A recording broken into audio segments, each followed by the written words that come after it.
So I think we can go ahead with this meeting. Can I pass over? Denise, you would have the roll call. Thank you. Yes, Chair, thank you. Good afternoon, members. Alderman Alan Breathland. Here, Denise. Alderman Morris Devaney. Here, Denise. Alderman Darren Guy. Here, Denise. Alderman Derry Cussy. Alderman Keith Kerrigan. Alderman Ryan McCready. Alderman David Ramsey. Alderman Drew Thompson. Alderman Graham Work. Councillor Jason Barr. Councillor Raymond Barr. Here, Denise. Councillor John Boyle. Councillor Michaela Boyle. And Shaw, Denise. Councillor Sean Carr. Councillor Shauna Cusack. Councillor Angela Dobbins. Apologies from Councillor Cusack. Thank you, Here, Denise. Councillor Gary Donnelly. Councillor Emmett Doyle. Here, Denise. Councillor Sandra Duffy. Apologies. Councillor Stephen Edwards. And Shaw, Denise. Councillor Rory Farrell. Here. Councillor Rachel Ferguson. Here, Denise. Councillor Paul Fleming. Councillor Paul Gallagher. Councillor Sean Harkin. Here. Councillor Conor Heaney. And Shaw. Councillor Christopher Jackson. Councillor Dan Shaw, Kelly. Denise. Thanks, Councillor Jackson. Councillor Dan Kelly.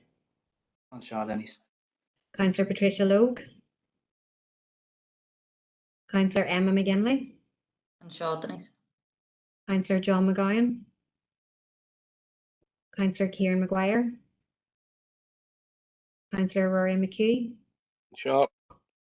Councillor Jim McKeever. Councillor Philip McKinney. Here, Denise. Councillor Sean Mooney. Here. Councillor Maeve O'Neill.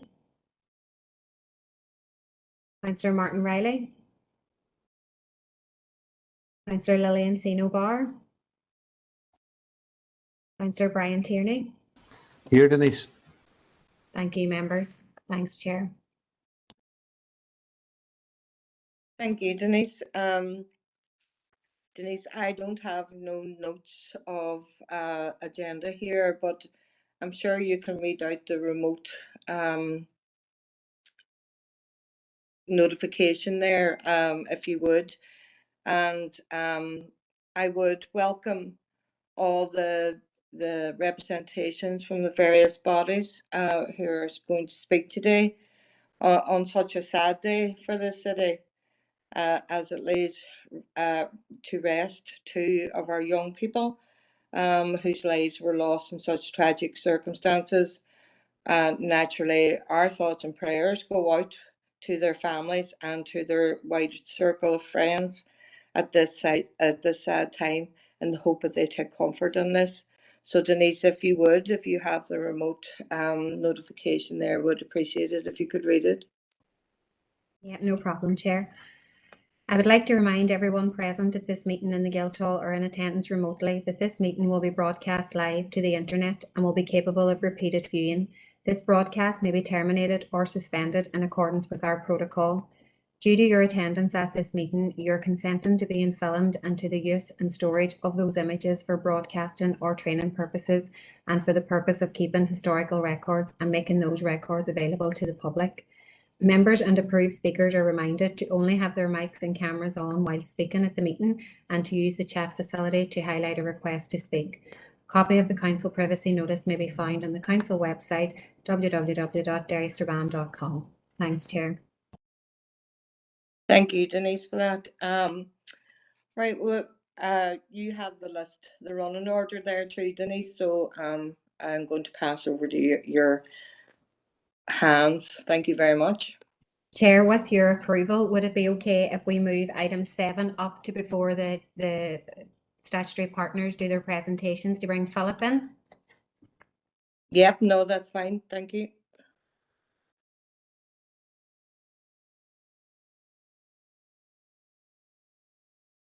You're muted, Philip.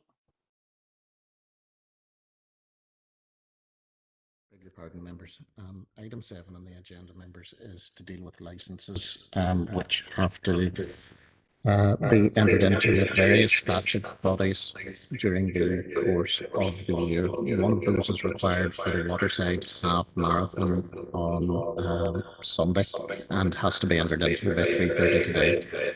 Deputy Mayor, I don't know about you, but I'm getting a feedback there as the city solicitor speaking. Yes, thank you, Councillor Boyle. Was just about to jump on there. Philip, we can't hear. We're getting such a feedback as well. Yeah. We can't hear what you're saying.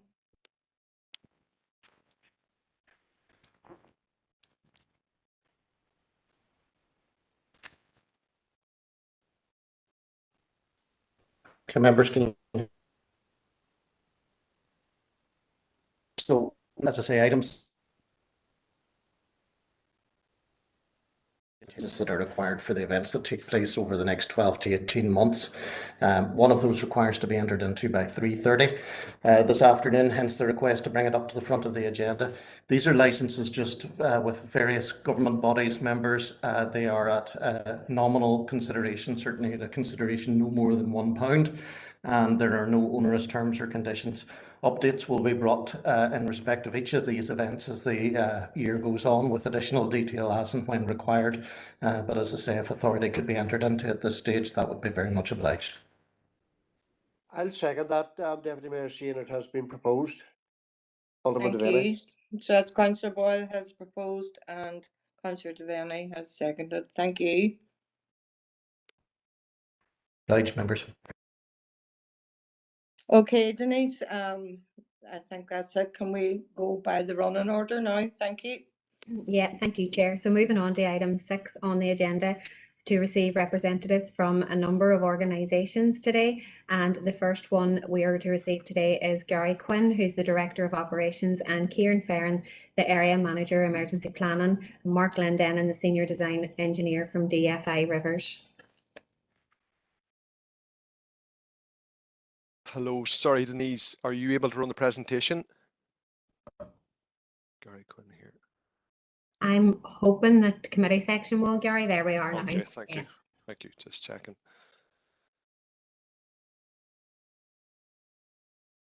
That's lovely, thank you. Good afternoon, all chair and elected members and council officials and statutory partners. My name's Gary Quinn. I'm Director of Operations with DFI Rivers, and along with me today are Kieran Ferrin, Emergency Planning Senior Engineer with DFI Rivers, Michelle Greer from DFI Roads, and Robert McCartney from DFI Roads. This afternoon we will provide you with a summary of the DFI approach to the Northwest Flooding event on the 23rd of July. The DFI presentation will consist of 2 parts, where we will describe both the rivers and the roads approach. I will lead on the rivers aspect and Michelle on the roads detail. I appreciate you as local councillors will have a number of questions, and we would appreciate these at the very end of all the statutory presentations. Next slide, please. So prior to the Met Office warning, so what I would like to do is I'd like to provide you with some detail in terms of what we receive in terms of the Met Office detail. So prior to the 23rd of July on the Thursday, we received an indication that heavy rain would be moving into the west of Northern Ireland. So on that basis, DFI Rivers operationally carried out checks to ensure that grills were clean, and we placed squads on call across the region. So that western region would range really from Enniskillen right across Omagh, right up through Strabane, right up through to Derry and into Limavady. So that's the area that we would call Western Division, where we place squads on. Next slide, please. So working closely with the Met Office have provided us with a few slides here just to provide you with an indication of the rainfall activity. And many of you will be, I'm sure, aware of what you can see in terms of the news, in terms of what is forecasted, and therefore the actual event thereafter. We work closely with the Met Office, and we receive daily updates and flooding reports. as appropriate, which we circulate to all our operational staff. We remain vigilant 24/7, 365 days a year, and continue to look forward and update where possible, where we get improved information. So over the course of the period, on the 23rd of July, up until about 6 o'clock, the indications were that we would get heavy rain. There were no indications at that stage that these would be as intense as they became over the period. So if I could ask you to move on to the next slide, please. So I'm trying to paint the picture of how this information was presented to us and in terms of our actions.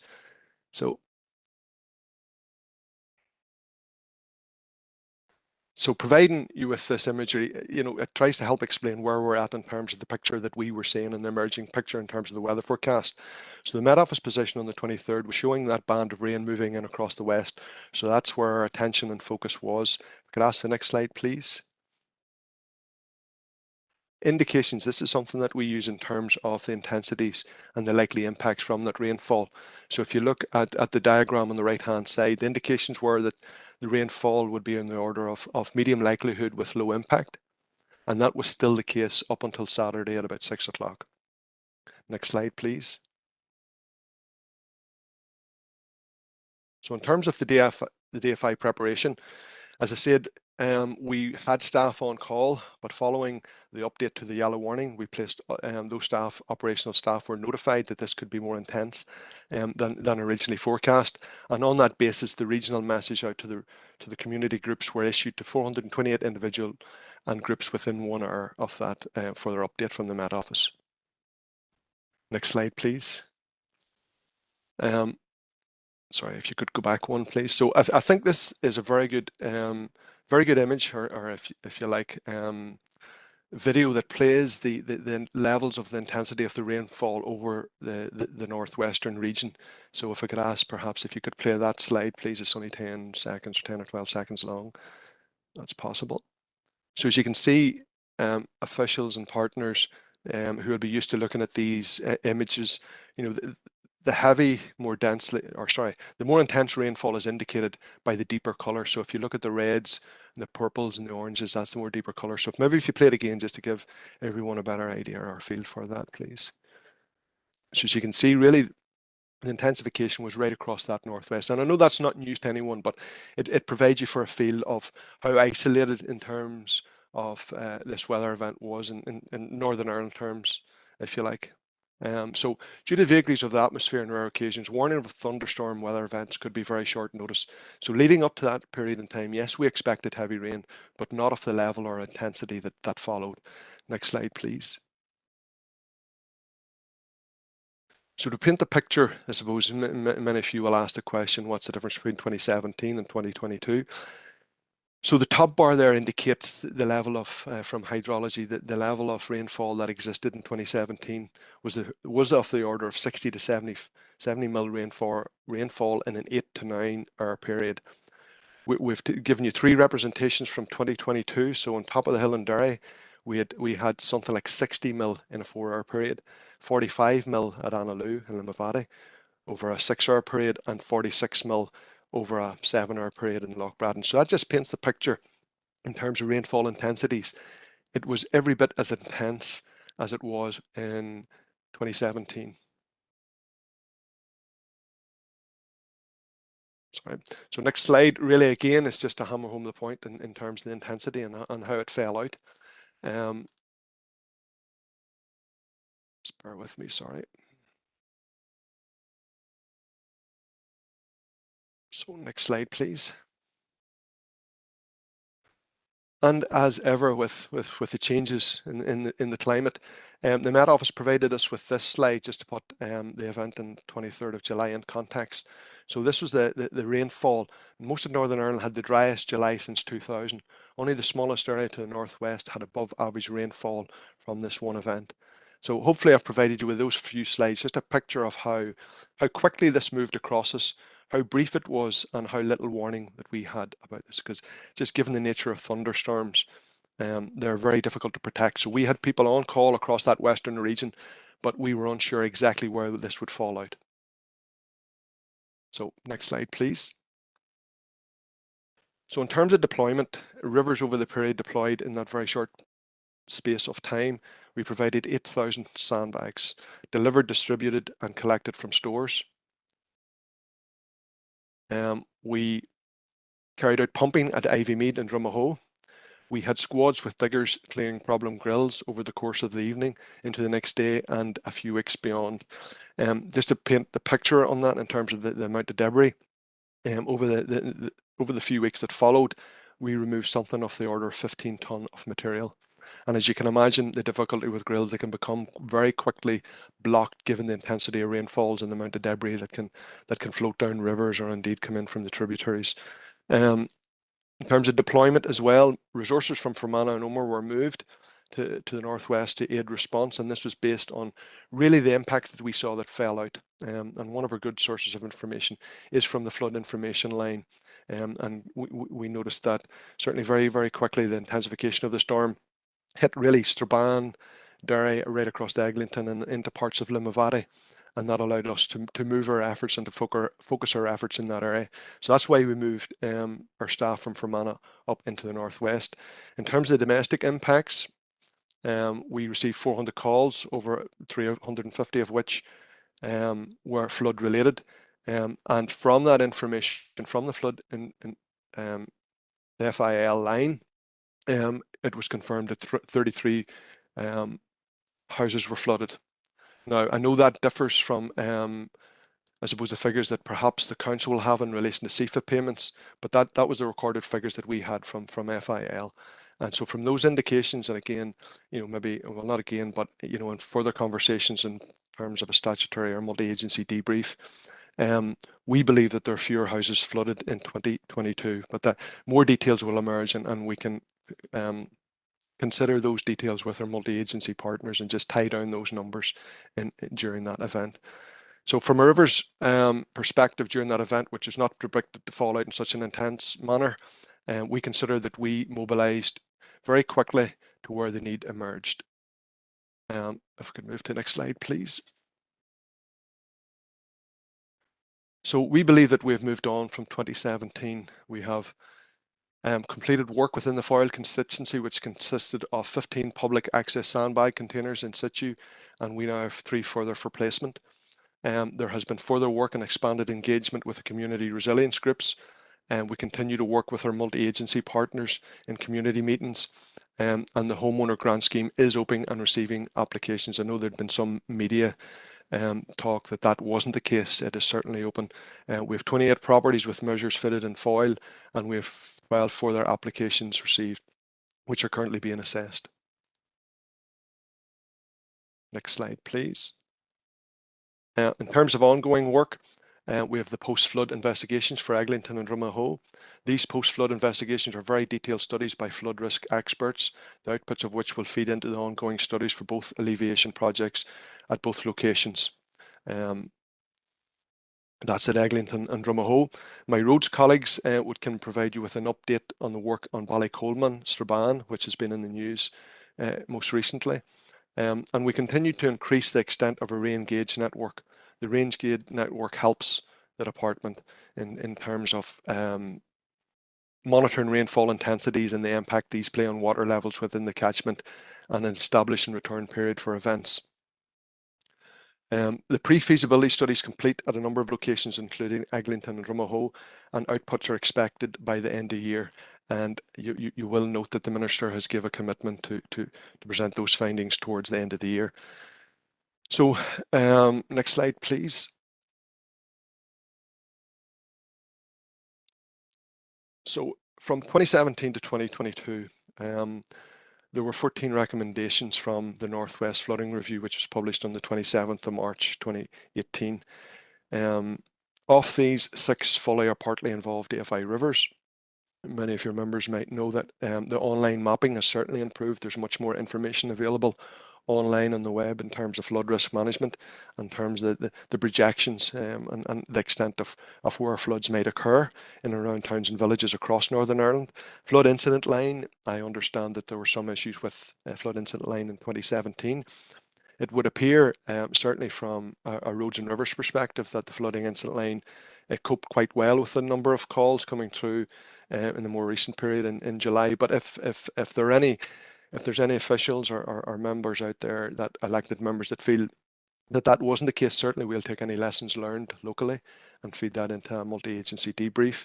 In terms of community resilience, as I said before, it has improved. A rainfall measurement has improved, and there was emergency planning exercise carried out. I've also mentioned the development and the flood risk schemes that we're currently working on. So to finish, I wish to assure Council that from 2017, 14 recommendations have been implemented in full, 6 fully by ourselves. I will now hand you across to my colleagues in DFI Roads. Happy to take questions, I suppose, at the end of all the multi-agency or statutory partners' presentations, and I thank you for listening to this presentation. Thank you. Good afternoon, Nuno. Could you click to the next slide, please? My name is Michelle Greer. I'm the Network Maintenance Manager for DFI Roads Western Division, and I'm here with Robert McCartney, the Senior Engineer in the Derry and Strabane Maintenance Office. Our presentation today will start with some background information to set the scene in terms of how DFI Roads deal with an emergency response, and then I'll provide some details on the issues that arose on the 23rd of July flood event. Next slide, please. So our out-of-hours response process is governed by the our Road Service Policy and Procedure Guide, EO 35. This has been written in 2 parts. Part 1 is a high-level generic plan, and Part 2 sets out the procedures to be followed by staff when responding to the abnormal closure of roads caused by snow, ice, civil disturbance or flooding. These supporting plans dovetail into the generic plan and combine to provide a complete DFI roads response to a range of possible emergencies which it may face. Checklists have also been developed to clarify roles, responsibilities and actions of specific personnel. The list shown in the presentation are a sample of the requirements for a flooding event. Next slide, please. So DFI Traffic Information Control Centre is the place where all out-of-hours emergency calls go to. So on notification of event, TICC will contact the duty supervisor in the area where the event has happened. And the duty supervisor has 2 response options depending on what the incident is. For a standard out-of-office instance, the resources that are available are a 1-2-person squad for Derry and Limavady and a 2-person squad for Strabane and Omagh, as the Derry and Strabane area has been split for resource management purposes. An out-of-office incident with a weather warning in place supplements these resources with additional DFI staff on a basically call as you need them. We call catch as catch can basis. Our environmental contractors are also put on standby and they have to respond within 2 hours of being called. Next slide, please. So click once, please. The Derry and Strabane area here is highlighted in red and purple. From as mentioned previously, from a resource management point of view, click once, please. The Derry area is combined with the Limavady area, and click, please. The Strabane area is combined with the Omagh area. So the red, which is Derry and Limavady, has 1-2-person squad, as does the Strabane and Omagh area. Click next slide, please. So on the 23rd of July, 36 roads were affected in Strabane. 11 of these were repaired at the time of the making of this presentation. Another 5 have been repaired since. Next slide, please. In the Derry area, 16 roads were affected. Please click. And 11 of these have been repaired to date as well. So these are shown on the screen in front of you here. Next slide, please. So the Curry Free Road was affected in a number of places on the 23rd of July, and these photographs, the first 2 show you the damage that was done. Click, please. And then the next 2 show these parts of the road have been repaired. Please click. Next slide. So in the Derry and Strabane area, we have approximately cleaned 70,250 gullies from last August until July of this year. Click, please. We generally clean gullies in known flooding hotspots. These have been cleaned twice since last August, and where sufficient notice is available, gullies with a known flooding history were cleaned in advance of the weather event. Next slide, please. So in Ballycolman, as we're all aware, in the summer of 2000, homes were flooded twice within 6 weeks.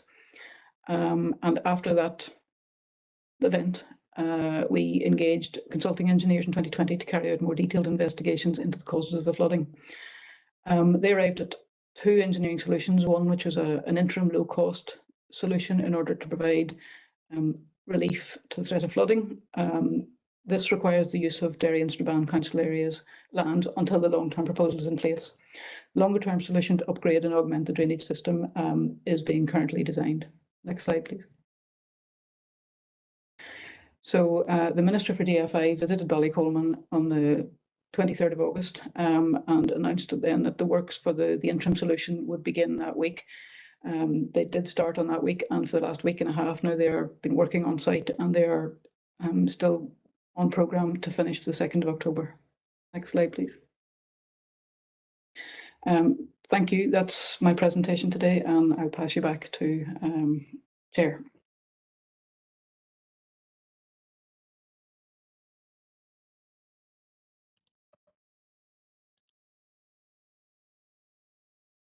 Okay, Denise, thank you for the presentation, Sarah. Denise, just a wee bit of housekeeping, that Councillor Jason Barr, Councillor Martin Riley, Councillor Maeve O'Neill and Councillor Paul Gallagher have actually got online late on that, so if they could be marked present, I would appreciate that.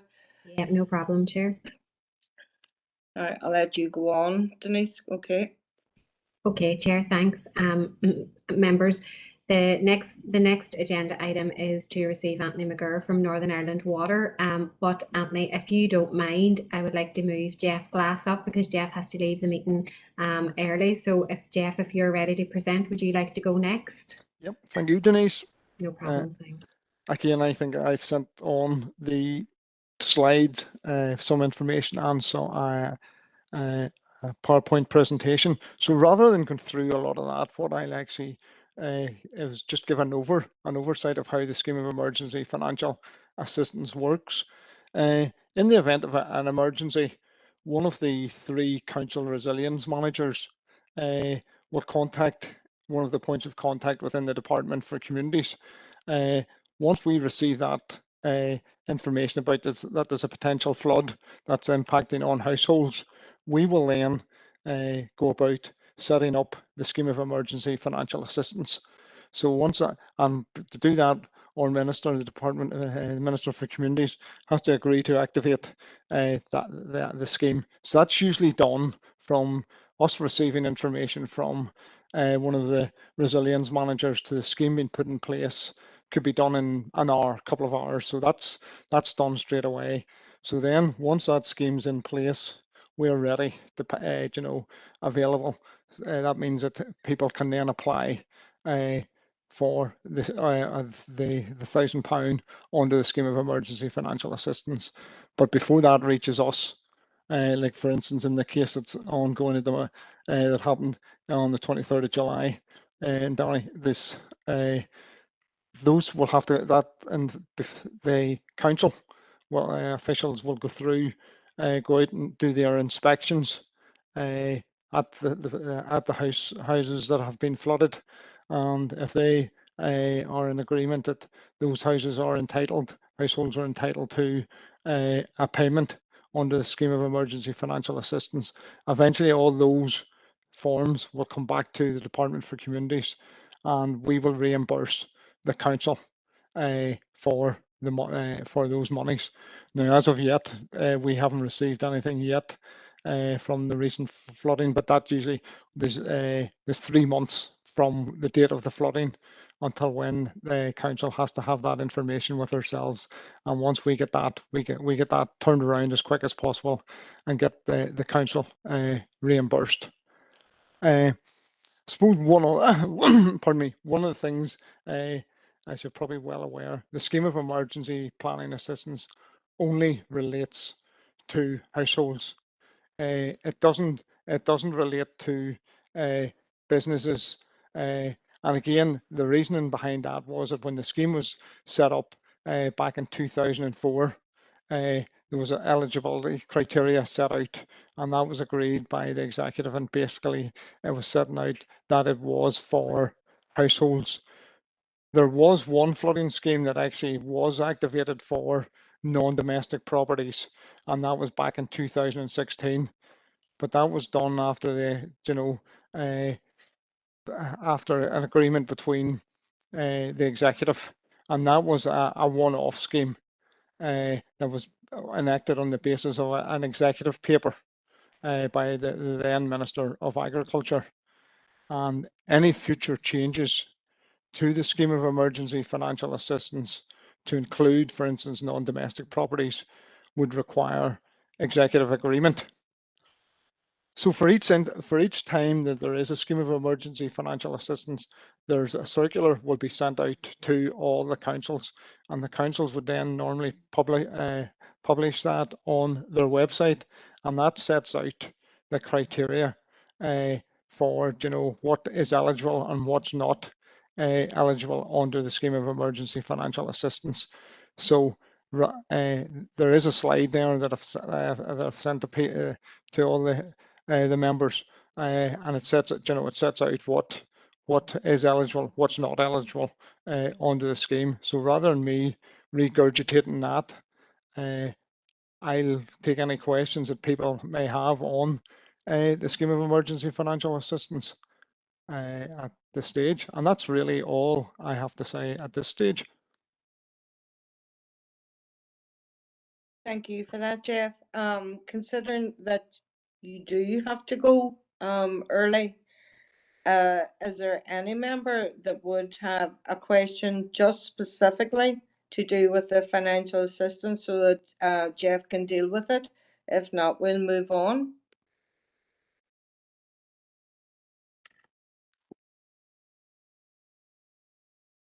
Chair, could I come in on that point? Yeah, go ahead, Councillor Reddick. Yeah, thank you, Chair, and I appreciate Jeff's time. It's just a question, I suppose, in relation to the scheme.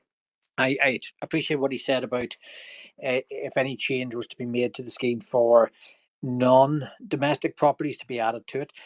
But what about properties who are domestic and the damage to their property has been external as opposed to internal within the household?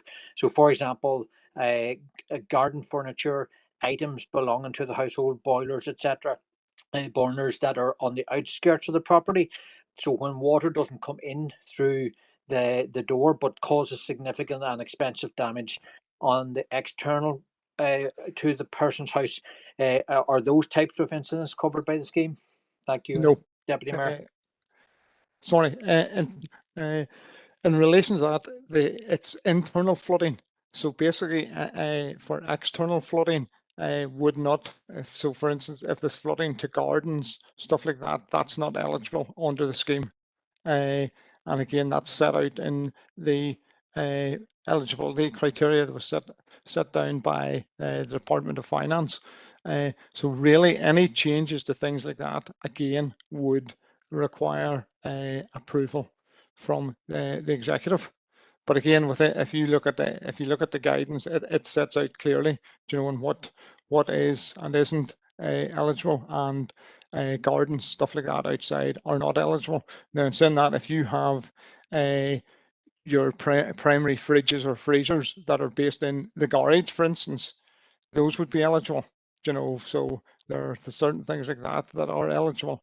But as for gardens, garden furniture, stuff like that, no, that's not eligible under the scheme. Happy with that, Councillor Riley?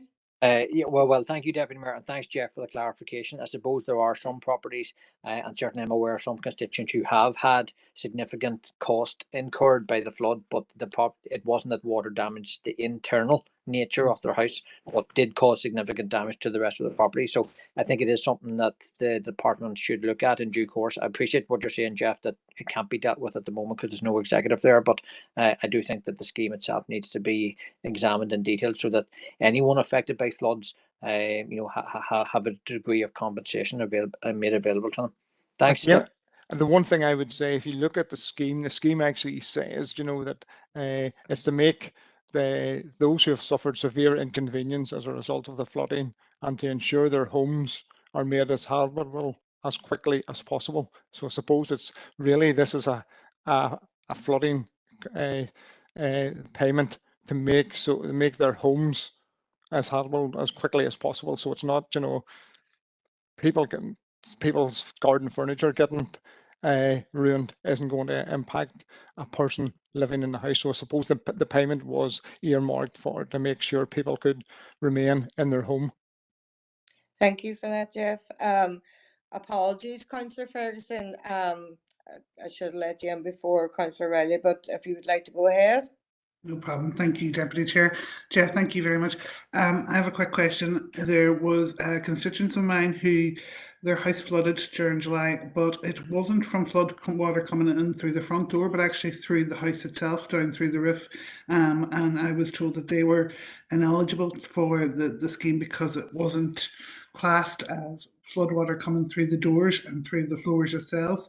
I wanted to clarify with yourself, because I can see on your eligibility it doesn't state that, but you've said yourself it is necessarily, it's severe inconvenience. Is that something that you're aware of, or is it something that we may need to raise with council and make sure that, say for example, the rainwater coming down through the attic and through the roof could also be eligible for that? Again, if you have any query like that, if you go through the way it usually works, Councillor, is that the officials from your council will contact ourselves, and we will go, so they will provide us with a wee bit more detail around any incidents. So that's the way it's that always has worked. So if they have if you have details on that, if you could pass it to the officials, and they can contact ourselves, and we will go through that and look at that and get back to you on that one. Thank you for that. Councillor Maeve O'Neill. Thanks, Deputy Chair. I'm not sure, Jeff, if this one is under your scheme, but you know the DFI had done the Homeowner Flood Protection Grant Scheme, and there was calls to get that back in place again, because that enabled homeowners to put in their own flood protections, given you know the uniqueness of each home. Is that something that you are considering reintroducing, or is it something that you can speak to at all? I'm delighted to say that's for DFI and not for myself. So It's Councillor, sorry, Gary Quinn here. Yeah, that scheme is open. I noted in my presentation that scheme is very much open, contrary to media reports. So there are application forms, I understand, online for that. So thank you for that, Gary. Yep. There's no further questions there, Jeff. So Chair, it's Patricia sorry, here. Patricia, go ahead. Could I see that question from Maeve there? Could I, and the answer, especially I suppose the question and the answer, was it could that please be repeated there? Just didn't catch the full minute of it, please. Thank you. Thank you, Patricia. It will be. Is that a question for me? Sorry, Chair. Yeah, it was. Yeah. No, I can confirm to all that the scheme is live and open and receiving applications. Absolutely. Sorry, what scheme are we talking about, please? We're talking about the Homeowner Flood Protection Scheme. The flood protection scheme, which yes, was flood right. barriers, floodgates, that sort of thing. Okay, thank you very much. Yeah, no problem. Councillor Riley, looking to get back in there. Yeah, appreciate everyone's time. Thanks, Deputy Mayor. Jeff, just a second point, I suppose, in relation to the scheme that you outlined. In circumstances where a property is rented out and significant damage is caused internally, who is the person that determines what the grant should be spent on? So if you have equipment or floors that are damaged, or oil burners, etc., that are damaged, and the cost of that will obviously exceed the £1,000. Is it the landlord or is it the tenant that gets the decision on what the money should be spent on? Thanks, Deputy Mayor. let me see. I'll need to check that one. If I can check that one, I will actually get back to you on that one. I'll need just to check who gets that one in terms of but put this way, in terms of what they do with that £1,000, that's up to them what they actually spend that £1,000 on. But in terms of who the £1,000 goes to, whether it's the landlord or the tenant, if you leave that one with me, I will get back to you on that one. That's fine. Thanks, Deputy Mayor. Thanks, Jeff. That's great, Jeff. Thank you very much. No problem. No further questions. Back to you, Denise. Thanks, Chair. So next on the agenda, members, is Anthony McGurr, the Field Manager from Northern Ireland Water.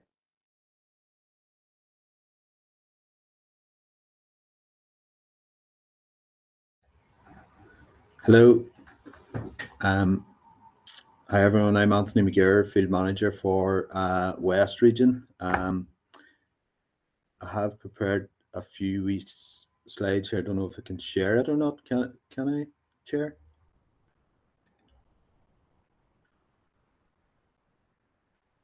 Denise, are we able to see these slides? I'll try it here and see. It's usually shared by the committee section or by the IT section. So I'm not sure, Anthony, if you'll be able to. Maybe if someone from IT or the committee section's on, they might be able to help us. I'll try it and see, and sure, if not, we can just go through it verbally anyway.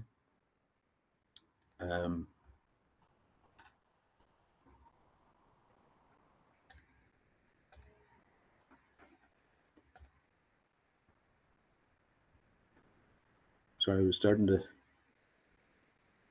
Is that sharing with everyone? Yes. Yeah.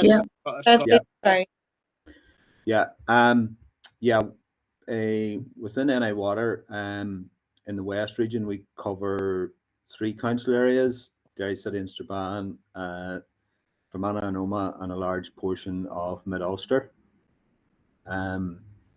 Within the wastewater networks team, we have 6 field technicians, 1 jet vac tanker operator, our blockage contractors, and our repair contractors. On the period over the 23rd and 24th, I think my colleagues in DFI have already covered quite a bit of the intensity of the event. In terms of 2 days, our normal number of calls over a 2-day average in the West area is 20, and in Derry City and Strabane on its own is an average of 9 over the 2 days. Over the 2 days, the 23rd and 24th, for West area, with 165 calls, of which within Derry City and Strabane it was 139. So you can see the increase there. It was the equivalent of, within Derry City and Strabane council area, it was the equivalent of 30 days calls that we had to deal with. The breakdown of that within the towns within the area are Castledeargate 1, Drumahoe 2, Eglinton 12, Londonderry 81, Mahara Mason 1, New Buildings 2, Plumbridge 2, Sandmills 5, Strabane 28, and Strathfoyle 5. So as you can see, the biggest impact was in Derry and Strabane. Our crews attended, as I say, it's the equivalent of 30 days of work, but our crews attended and had got to all the sites, most of them right through the night on Saturday night, right through Sunday and into Monday, and all sites had been visited by Monday.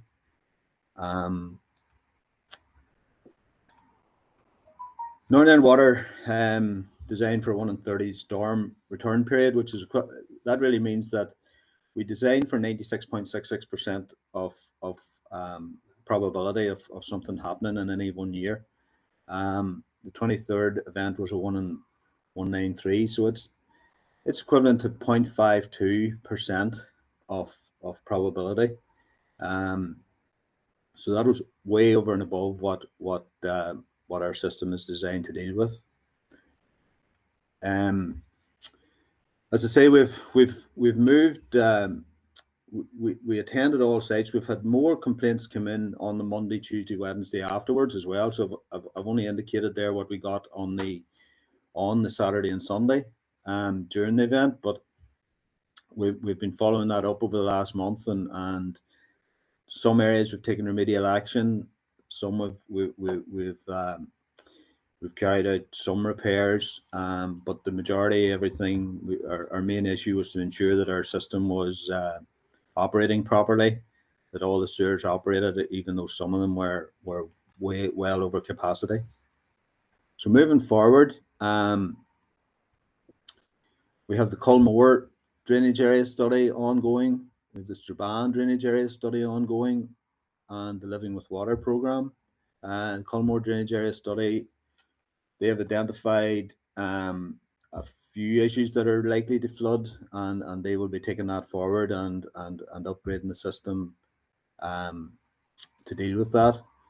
The Strabane drainage area study likewise, and some of them we've identified additional areas that we want looked at as well. So any ones that have cropped up over the 2000, 2001, 2002 period, we've highlighted that to the team to take forward. The Living with Water program, I know you councillors have already had a presentation on that. It's a program delivered by DFI in conjunction with DFI Rivers, DFI Roads and NI Water, where they are looking at innovative ways of dealing with flooding, trying to deal with it at source, at high up in the catchments, and also looking at other innovative ways of dealing with it. So I'll just stop sharing there now. Sorry, folks.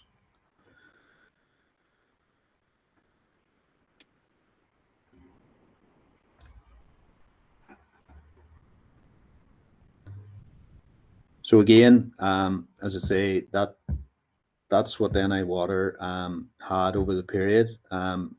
Again, we'll take any questions after all the presentations. Thank you for that, Anthony. Back to you, Denise. Thanks, Anthony. Thanks, Chair. Moving on now to the Northern Ireland Housing Executive, and I think we've got Mary O'Neill and Noel McNulty on the call. Thanks.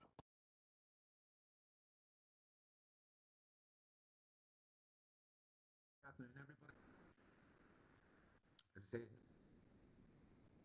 Executive, and Denise, will you be able to start my presentation? Or IT, yeah, there we are. Can everyone hear me okay? We can now. Yeah, okay. Go on ahead, just the next slide there, Denise, please. So it's about the impact of the recent flooding on the NIHE properties within the Derry and Strabane District Council area. And next is a wee map just to show, I'm sure everybody knows the area that we cover. Go on ahead, Denise, to the next slide, please. This is just some background on our sort of profile. In the West area, we have it's a combination of urban and rural areas and properties. We have a major conurbation, Derry City, a district town, Strabane, and a range of villages and a large, extremely large rural hinterland. We manage 8,902 properties across the area, and it's managed by 4 local offices. And we have a strong working relationships and a very proactive community scene as well. Okay, this presentation is going to be a lot less technical than the DFI one. It's more about practical assistance that we try to help people when the floods happened. There were 20 properties in Strabane. We counted water breaches, and 12 were, for all intents and purposes, were flooded. 25 properties affected in the St. Canice's Park area, waterside, and 5 of those properties were breached were ours as well. 3, 5, and 6 Patterson Park, and property 85, 138, 139 Ballycoman, and 171 Ballycoman. They were all 2-story properties. The properties in St. Canice's Park were mainly bungalows. So the 2-story properties, as I say, there was no damage down to the bedrooms, all because the bedrooms were upstairs. But Strabane's built like a sort of semicircle, like a bowl in a semicircle fashion. When you have Ballycoman and you have Spring Hill, they're all built in the hills. And as I say, the contours as such make it quite difficult at times when there are floods, because the roads are like a channel for water and all the rest of it. But that's just the geography of Strabane, and as I say, that's what makes the floods possibly worse. The next slide, please, Denise. So it wasn't as the DFI alluded to and ourselves, it wasn't as widespread as 2017, and there was less houses affected, obviously. The interagency meeting met virtually at 10 p.m. and had been meeting intermittently ever since. Our emergency customer service unit received 251 flood-related calls between 8 and 9 p.m. on that evening, the 23rd. And our contractor, who should be mentioned, CFM, was initially tasked with delivering and providing sandbags to most of the houses affected. Okay, Denise, can we go again? So our out-of-hours homeless team, they operate from 5 o'clock at night to 8 o'clock in the morning. They sourced temporary accommodation properties for those who were affected, and what it meant is block booking a fleet of rooms in a local hotel. There was 105 jobs issued to the NIE contractor over that weekend solely for flood-related incidents, and to date only one household has requested and been provided with temporary accommodation. They're still in the temporary accommodation. They're moving back on the 10th to the 9th. When their furniture will be delivered back to the property. As regards the homeless legislation itself, we're just not responsible for our own tenants. The legislation clearly states if someone is homeless because of a fire, flood, or other disaster, then we have a duty to provide temporary accommodation if people wish so. But it seems when people are going through a really traumatic event like this, and we can bear this out from what happened in 2017. People want to stay close to their home. They want to, trauma or no trauma, they want to stay close to their home, and maybe it's fear, but as I say, nobody wanted temporary accommodation. In fact, the one person in temporary accommodation, they were in their own house for 2 or 3 days before they decided they couldn't manage any longer, so they were offered accommodation quite near hand to Eglinton. Okay. So myself, I was out in Strabane on the Sunday morning, and Eddie Dougherty was down on site in St. Canice's on the Sunday morning as well. And I met with a lot of the residents of Strabane who were affected, and I know some of the councillors, some of the community groups, and some of the local people were actually brilliant in the work they did. But my role was to look at people wanted temporary accommodation if they needed to move out of their property. We supplied dehumidifiers to our own properties, and the electrical costs were met by the NIHE in St. Canice's, and we're also going to meet the electrical costs in Strabane at the minute for any dehumidifiers that were supplied, because apparently they do eat up a lot of electricity, and in these austere times now, we felt that was the right thing to do. We also sourced food parcels from Foyle Food Bank, and we also sourced meat parcels from a local butcher. So these are the practical things that we're trying to do. Also, I actually had sandbags in my car on Sunday morning driving around Strabane, you see, but as I say, there was quite a lot of sandbags there already, We also arranged furniture collection and storage for salvageable items that weren't waterlogged. And I say a lot of the properties in Ballycoman particularly, as I say, because it was two-story, they were probably more salvageable there than they were down in St. Canice's. There was one property in Ballycoman that I went to visit. I think I'll not give the number out, but it was a property. It wasn't actually directly affected by the floods, but the water came up the pipe because of work that was done previously and actually blew the storm drain off in the garden and went straight through the front door. And I think that was probably one of the worst. Okay, Denise. So we sent our maintenance officers out on Monday morning, on our patch managers as well, to talk to all our tenants that were affected by the flooding. And we also raised generic orders for a cleanup up and around the affected properties in the waterside and Strabane area. I know that a lot of the areas that we were cleaning up were areas that were adopted by road service, but we felt because of the issues around public health that a generic order to clean all the paths around the back of the properties affected in Ballycoman and down the sides was the best thing to do. And to date, all our properties have been inspected by our technical maintenance officers, and all necessary repairs have been issued or are ongoing. In fact, they're nearly all complete. There's just a wee bit of snagging to be done in one or two properties. And we also requested furniture from our contractor CFM. CFM have a social responsibility in their contract, and part of that is, is to pick up any furniture that people leave behind, any good furniture that people leave behind. And that's something we're beginning to develop even more now. When people say abandoned properties or deceased, whatever the case may be, or leave property behind, we're trying to get it recycled for maybe for the future if this ever happens again. Okay, Denise.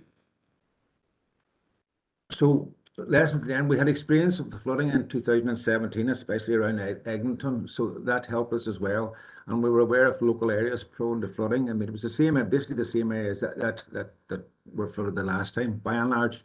And again, staff were very committed and very professional, going out right away and making a list of all the repairs that needed done, talking to the residents affected. And also have to mention with a very, very positive cooperation from our contractor CFM. Okay, Denise. So it was an opportunity for us to implement and test the effectiveness of our emergency plan again. And lastly, I just want to say we're currently investigating some products. They're called flood defense systems. We're currently investigating in some products which are being marketed and which claim to provide protection for doorways. We'll have a meeting with the area manager and the regional manager next week about that. These flood defense systems. I've seen some of them, and apparently they're quite effective, but you have to be there when the flood takes place, and that's not always possible for our residents, if they're on holiday or whatever the case may be. Okay, thank you, everybody. Thank you for that, Noel. Denise? Yeah, thanks, Chair. Next on the agenda, we have David Dougherty, the Group Commander from the Northern Ireland Fire and Rescue Service.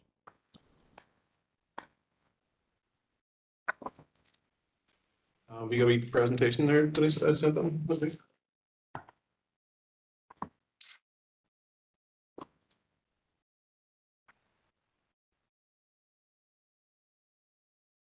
Sorry, Denise, I sent them a presentation. Neil, have you got it on it? There we go.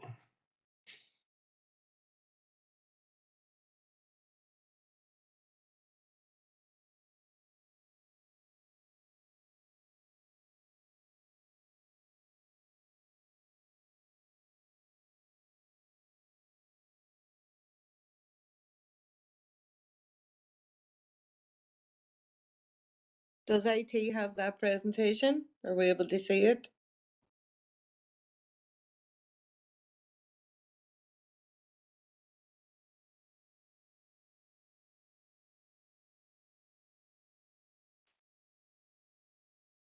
That's it.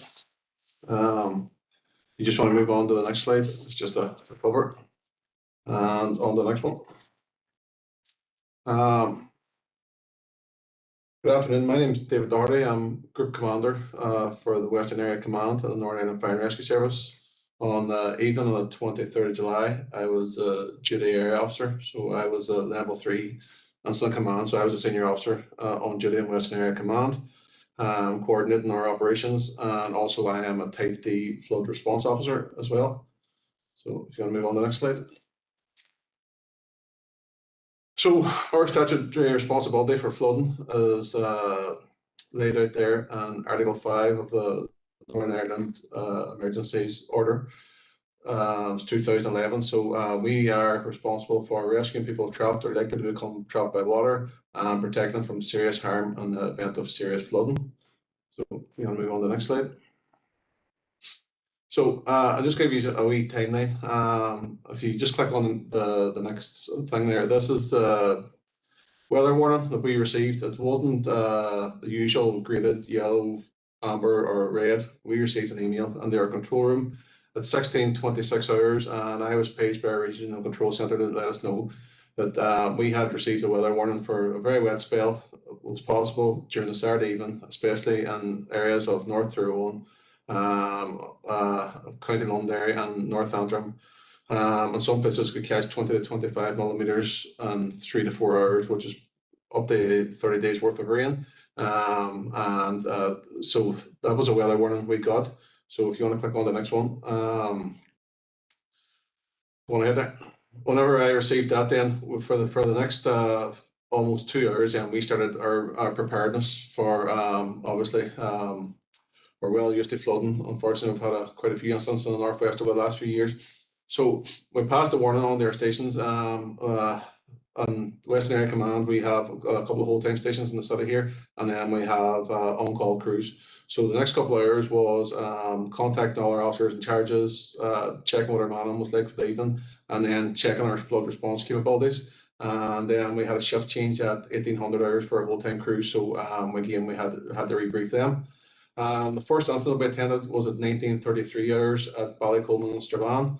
I attended that myself, and the weather seemed to move from, the first lot of calls we got was in the Strabane area, and as the evening moved on, it moved up into the city here, and then it moved up towards Eglinton and Limavady.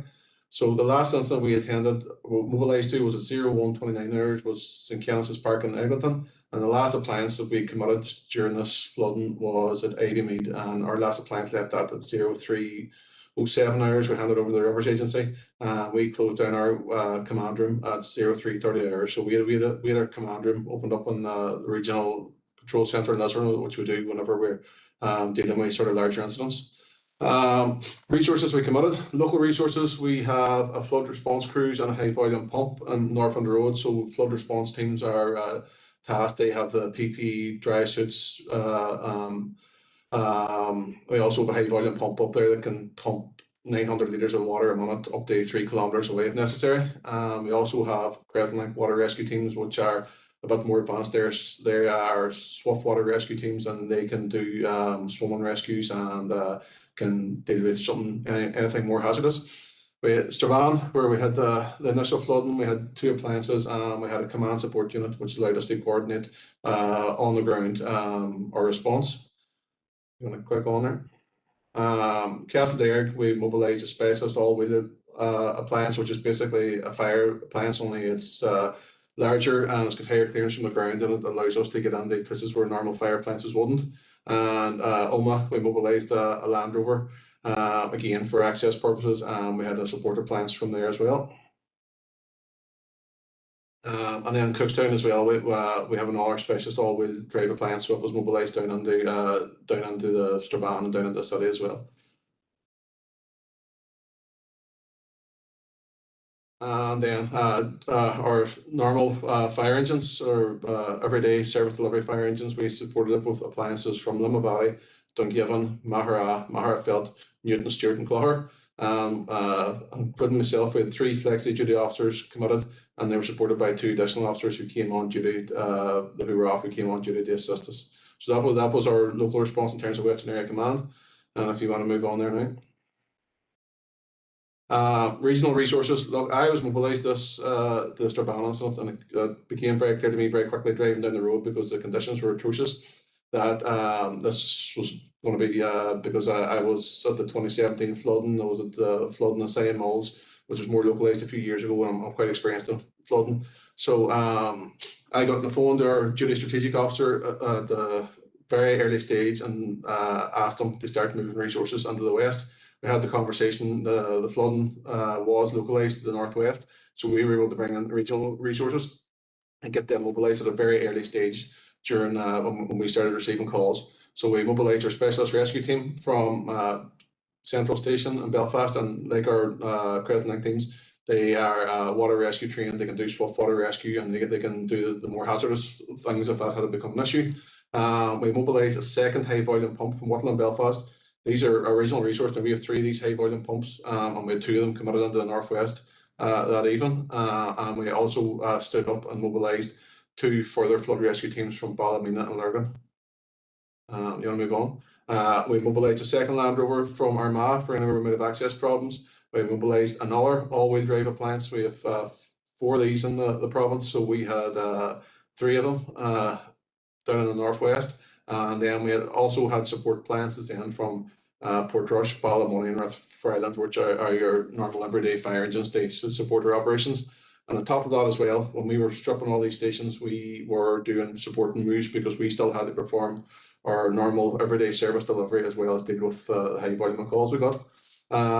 We brought down an additional flexi duty officer from Korea district, and we established our command room in Lisburn, which allows us to do the whole multi-agency liaison, and it's basically they're like a silver liaison. So we brought in a couple of senior officers into the regional control centre, and they were able to coordinate the rescues or coordinate the operations that we couldn't do on the ground. So you want to move on to the next slide? So the synopsis of our operational activity on the night, we received a total of 106,999 emergency calls related solely to flood. This is obviously a lot.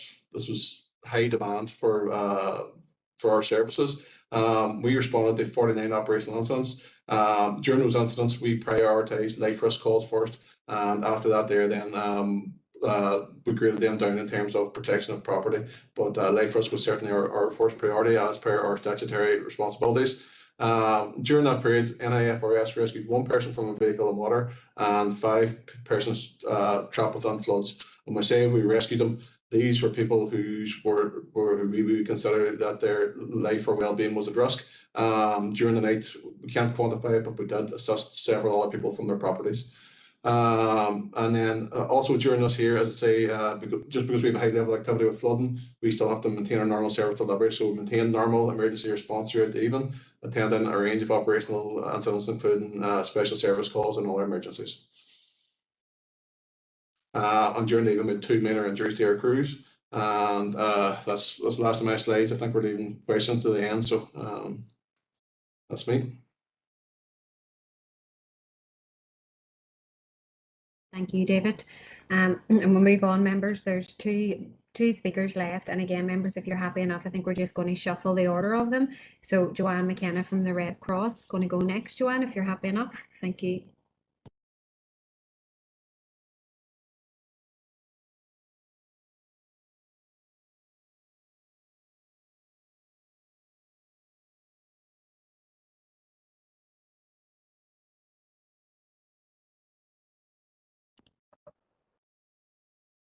Can you hear me? Sorry. Yeah, we can hear you now, Joanne. Sorry about that, Denise. Sorry. Hold on. Thank you. Thank you, Denise. Sorry for the slight delay there, folks. Just want to thank you, Chairman and elected members, for your invitation to talk to you today about some of the impacts of the recent flooding for the people living in Eglinton, Ivymead and Strabane. As you know, the Red Cross responds to humanitarian crises across the world, and increasingly we are responding to natural disasters as a result of climate change. We can all see on our TVs, if you look at Pakistan this week alone, increasingly the world is experiencing more intense and frequent severe weather events with often devastating impacts on people's lives and livelihoods. As well as the floods, I'm looking globally here just before we look at Northwest, but it is macro and micro with regards to the climate crisis. There are droughts and wildfires in Europe, and then we've seen, the amber and red warnings for heat waves. Whoever would have thought? The amber and red warnings for heat waves in England, the Republic of Ireland, and also in Northern Ireland during the summer, over the summer. So many of you know us, and hello to those that I've met before and who we've worked with before. And as you know, we've been very involved in responding to people affected by flooding over many years. We've also undertaken research to better understand the impacts of flooding on people's lives. And I think that research is important because we actually engage with the people with lived experience. And, they told us, how these events can be devastating with multifaceted complications and long-standing impacts and consequences for people's health and well-being. And of course, as well as doing research and being present in communities, we work very closely with our multi-agency partners in helping people to start to take first steps in rebuilding their lives after these flooding experiences. When we think of that, when Red Cross works across Northern Ireland, when I think of the Northwest, I think of the flooding, the devastating flooding that took place 2017, and we were just so sorry to see that this had happened again, and that it affected some of the same communities, and in fact some of the same people. So we were, really impacted, by seeing what was happening in the area. But what I'd like to do now is kind of, so from our research and from engaging with people and responding to people, what do we know about what people are going through right now? There's a couple of things I'd like to say. So, trying to put ourselves in the shoes of people who have been flooded and perhaps flooded twice, 3 times, 4 times at this stage. The first thing we could say from our work is that it takes up to we would say normally it takes 18 months for people to get back to normal routines. So I think that's an important point. You have the day of the incident, but it takes many weeks and months for people to get back to normality, feeling that the house feels like their house. They're back to proper routines of working and community life and family life. And again, the consequences, they're not through a single lens. It is about practical, but it's also about financial pressures and the emotional and psychological and traumatic impacts for some people. So the range of problems that people may be dealing with now relate to financial costs and pressures. You'll be aware that most of the flooding in your areas included contaminated water, sewage, and the cleanup for sewage is just horrifyingly difficult and really hard for people to cope with. So there's a lot of financial costs associated with cleanups and replacement of essential items like your floors and your white goods. Insurance, I could talk all day about insurance, but you'll have people in your constituency who haven't been insured or who got insurance last time, and now the excess payments are just crippling and they will not be able to get insurance to cover their losses. So the insurance issue with regards to something that multi-agency and policy makers, that's something we really need to focus on, because it's increasingly, as people get flooded more than insurance tend to pay out the first time, but after that it becomes increasingly very difficult for people to get cover. And then, as someone said earlier, what we're also seeing, what you're also seeing in your constituency, is that the cost of living crisis is also playing and is exacerbating the problem for people, particularly around all the costs associated with what I've talked about, but also the dehumidifiers to dry out homes and the electrical costs associated with that.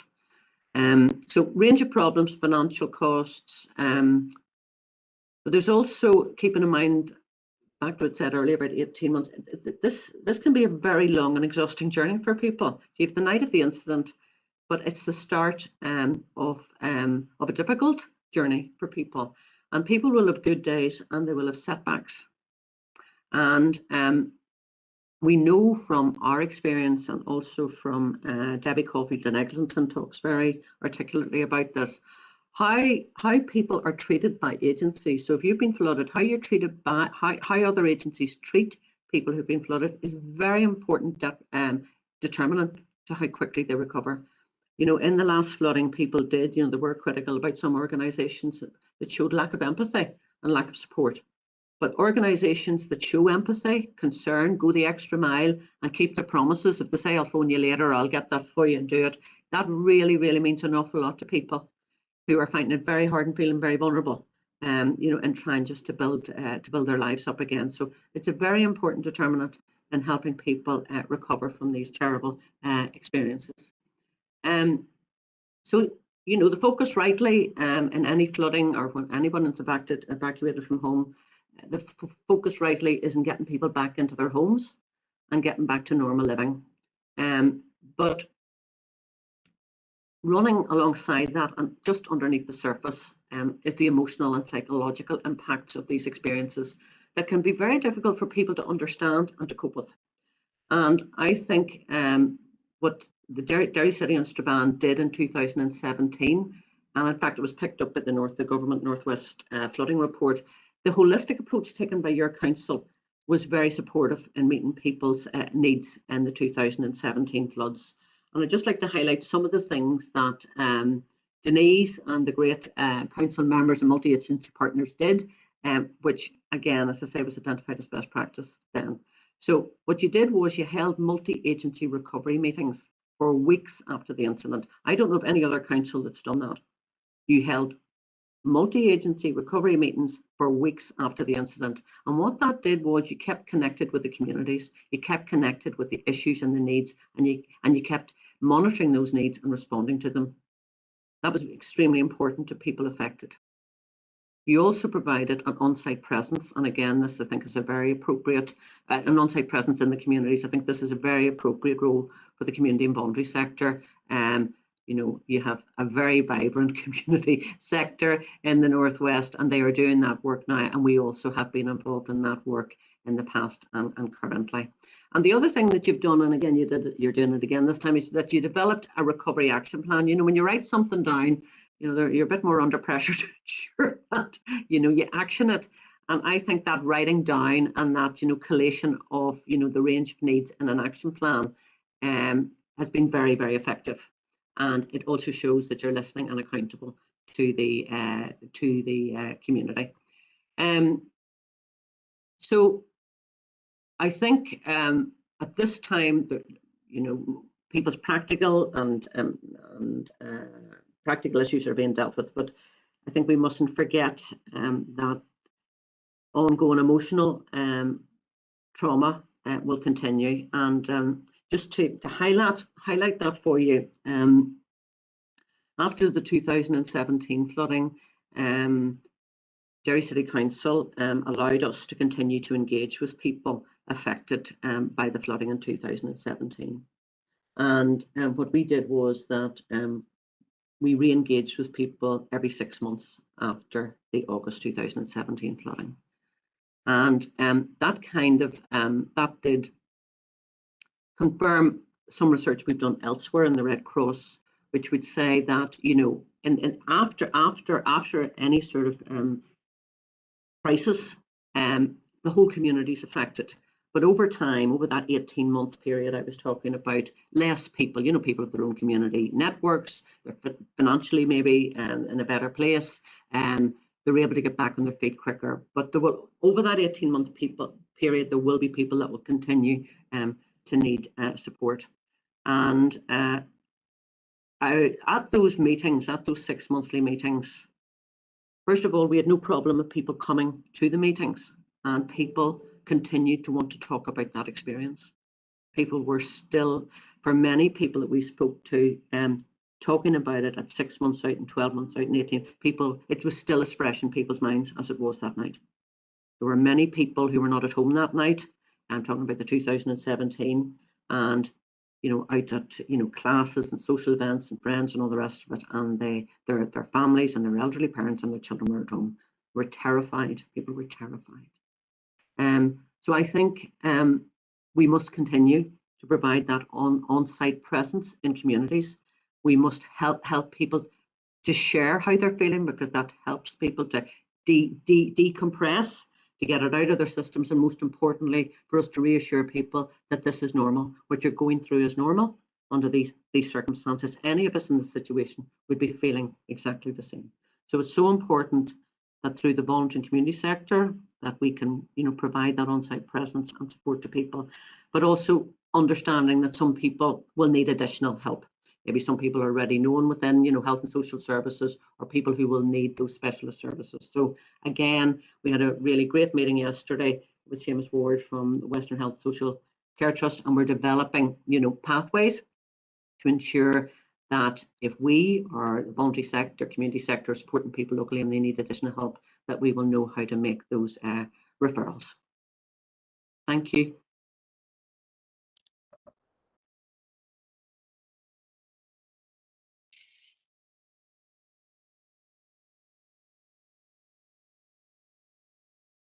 Okay, members, I'm having great difficulty with this mute button. It won't unmute when it's supposed to.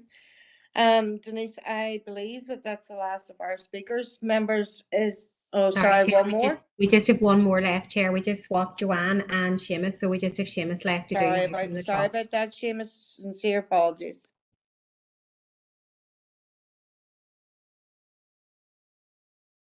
Thanks, Chair. No bother. Yeah. Hi, my name's Seamus Ward. I'm the Head of Health Improvement, Equality, Involvement in the Western Trust, and I'm here deputising for Maura O'Neill, who's the Assistant Director for Performance and Service Improvement.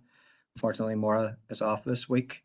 So just in terms of an update from ourselves, we have here in the Trust completed a debrief after the incident. And look, there was no massive impact in terms of our services that has been recorded. In fact, the biggest impact that has been brought to the corporate management team and acted on was actually the flooding itself. It affected the emergency department, which ended up taking out 2 cubicles, which had an adverse effect then on the amount of people that could be seen within ED at that time. The switchboard in Altnagalvin remains open 24 hours, and there's always a director on call for people that can access our services when required. I think more importantly, and it's been mentioned by a number of the speakers, including Joanne and Noel earlier, is around this kind of post-trauma and the post-incident support. This is something that we want to take forward over the next couple of weeks to consider how we can kind of uncomplicate the referral pathways for people to get support, be it social work support or mental health support within their communities. And we are considering how we can work with the community and voluntary sectors that are already providing that wraparound support continuously, day and daily, so we can make them more aware of the options that are available within the health service, but also as well to speak directly to those that were affected as well to let them know there are a number of options to support them, be it their social needs or their mental health needs post the trauma that they've suffered. And this is something we'll be working through next week. And just to note, we have a new emergency planner starting here in the Western Trust on Monday. She might be well known to a number of council colleagues. And look, I'll be doing a debrief with Maura and speaking to the emergency planner on Monday and trying to take this action forward so we can kind of take the learning and put some immediate stuff into action over the next couple of weeks to support those that were part of the flooding in July, August. That's it for me, Chair. Thank you very much for that, Seamus. Now that is there any, here I see a list now starting from members. So first then, Patricia Logue. Thank you, Chair, and thank you to all of those who give their presentations today.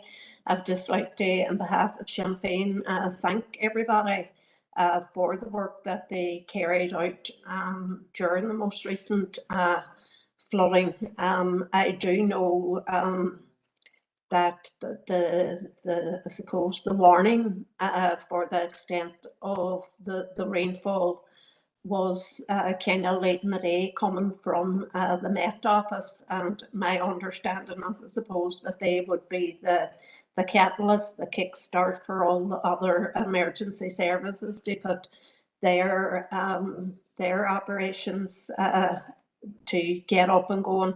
But and I know there were issues around the DFI storage, grip over Crescent Bank, etc., but all those things can and should be sorted out for the future. But regarding the Met Office warnings, they did know that there was going to be some heavy rainfall. But my understanding and our understanding is that they weren't exactly sure of just what area that those rains were going to cover. So I would suggest maybe in the future that regardless of knowing exactly where the rains are going to cover, if they know there's going to be heavy rains within a certain area, then a warning should be issued just as a preventative measure anyway, rather than coming at it just too late and you have everyone then grappling with getting services together. We did have a council meeting on this just directly after the flooding, and I think that was going to be brought up, and I do know that our Chief Executive, John Kirby, was going to write to the Met Office regarding that matter, so hopefully that can be taken forward in the future. Now, look, I'm a councillor for the Moor DA, and that is the city side from Grangemore right out to Calais, top of Craigan, right to the city centre. And it will be of no surprise to anyone on this call that I'm going to talk about mainly my own DA. Now, Foyle Road especially, Leggy Road, these areas have been flooding for years. And it's not just with the immense rainfall that we had past there. Foyle Road can flood maybe 3, 4, 5 times a year. And, you know, all the DFI rivers, etc., roads, you know, oh, there's nothing can be done. Yes, we need something done in this area. Homes have flooded in Old City Court, Old City Close. In the past, I know there was barriers put up in a number of homes, but the actual fear of homes flooding can be just as great as homes actually flooding. And I look to you, Joanne, about the empathy and all of that. There's loads of old people living within those areas that need services going on day in and day out. They aren't able to, once the heavy rains come, they are afraid to be in their homes, and even sandbags doesn't really cut it for them. So therefore, I would be suggesting that all those homes in, I suppose, in the short term, that they are fitted with these emergency flood barriers, because it can give that sense of security to all those people living in these areas that flood all the time, whether there is an extreme rainfall or not. And that would be just in the short term. I did look at the list of roads that were given out in the presentations, and a lot of the places that I reported aren't even hitting that list, such as Caughshone, Old City Close, Old City Court, Glenanne, Letterkenny Road, Ann Street, Leggy Road.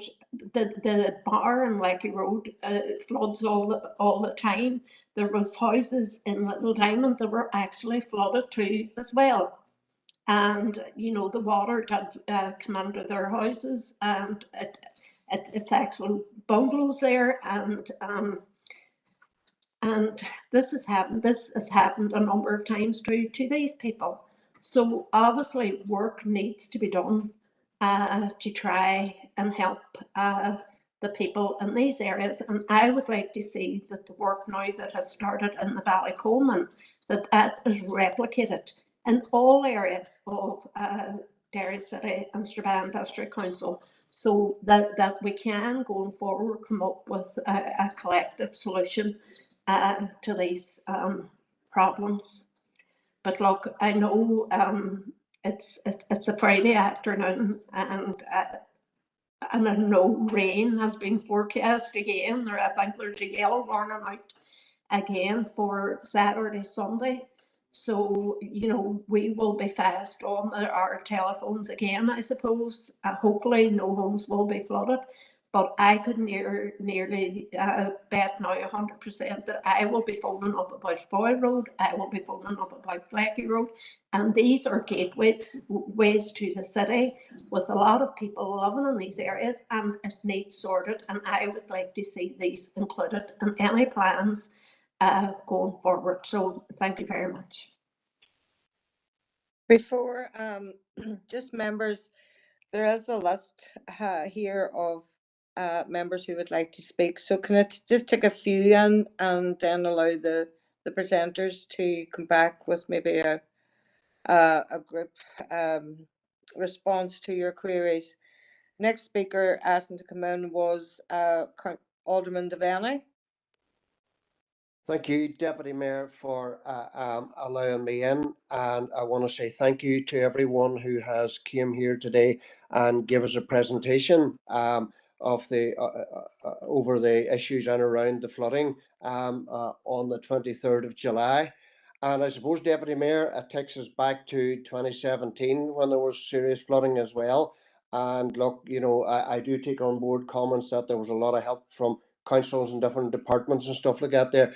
But people in those areas that were flooded back in 2017 took hope that there would be lessons learned. And, you know, we talked about 1 in 100, but we see it's happening a lot more often. But one thing I want to say, Mayor or Deputy Mayor, is that, look, just listening to the presentation going through, and I'm going to take it in parts here. There has been issues saying that things have got better or things have improved since 2017. But do you see, to those householders who were flooded in the 23rd of July, they feel that nothing has happened since 2017. And look, and I can understand the serious worry that it causes on households that are flooded. I want to go back to the very, very early start where preemptive work before the flooding even happened. There was talk about grills being checked. And it's one issue that was raised with many of us here and around grills and around Ivy Mead that were stuck even before the flooding. So I don't know how those checks were done, because that was one of the concerns. And the other one, Deputy Mayor, and I was on the ground in that Eglinton area from around 10:30, 11 that night until the early hours of the morning. And the issue in around there was, look, once again, gullies not being cleaned. And I've raised this issue before where gullies are cleaned, but lines are stuck. So we're only wasting our time cleaning gullies sometimes if the lines aren't cleared for to clear the gullies away. I want to move on then just to the emergency response. And I have to say, the emergency response was a shambles. And number one, we look at the flood line, the phone line, a disaster. That is one of the biggest complaints. It was a real disaster, and their emergency response. As I said, it was in Eglinton from 10:30. The first help that we seen on the ground was our council staff, who were employed by our council staff, with sandbags, and only for the goodwill of a number of farmers, a farmer down there who had 2 or 3 slurry tankers out. Only for the good work that they done, there would have been a worse crisis in that Eglinton area. Now, I got it on the neck that night. People were worried, they were afraid, and those who were flooded were, you know, really, really angry. And I can understand that, because we sort of give almost promises in 2017 that there'd be flood alleviation plans. And you know what they really said to me, where the hell did those plans go? And that was their words, not mine. And you know, and that's why I say they feel nothing has been done. And you know, when I take on board, I was just listening to the Northern Fire Rescue there. They were in Ballycoleman at 1933. I believe in Eglinton, the Rivers Agency didn't appear with sandbags until the early hours of the Sunday morning. So it shows you, Deputy Mayor, that there was a worry from in Ballycoleman at around 9:30, and that response didn't happen. And I would just want to mention once again, in around the DFI yard on the waterside, that has raised its head about a forklift and stuff, that they couldn't get access to bags and caused problems. I've talked to many people who were in that yard, and it didn't open until, I believe, in around 10 o'clock or thereabouts. Sometimes differ a little bit, but in around that time. And when they got the access, the forklift was causing problems to getting access to the sandbags. And you know, I've talked to people on the ground who had their vans and their trailers in there ready to check out. But Madam or Deputy Mayor, I have to say once again, I believe lessons have to be learnt from this again. I do take on board the one of the previous speakers said once the house is flooded, it's 18 months. I know people who or yes, the 18 months maybe to get the house repaired or into some shape or form, but it takes, that trauma and fear is always there. Every time they hear the weather forecast, they say to themselves, my God, is this going to be another night? And they are on tenterhooks. And like the previous speaker, look, I have no problem in welcoming the flood alleviation work that's taking place in Ballycolman at the minute. But I do believe that flood alleviation work needs to start ASAP across all the council area where flooding has taken place over in July. The in around the owner protection scheme, I do have worries about that because I have I have people, and I will mention Ivy Mead. They are double two-story houses. One house gets help with the flood alleviation doors, and the one beside it doesn't, and both of them were flooded. So I do believe that needs to be expanded for those areas, and there needs to be more help and around those doors that people can afford them, because they are very, very fairly expensive. And with the crisis we're in at the moment, it's people have difficulty enough in heating homes, and then trying to put money together to help prevent flooding coming in through the doors. On the business end of it, the non-domestic businesses, I do believe that £1,000 should be made available for them, because they are impacted as well. And I do take on board DFI. This time around, there has been a lot of serious damage to rural roads. And look, I have to say, most of them are repaired now, but it took a time and an effort to get around them all. There were so many damaged. But look, the only thing I would say, Deputy Mayor, is look, once again, lessons have to be learnt. And we always say we're ready, and when something does happen, we're not ready.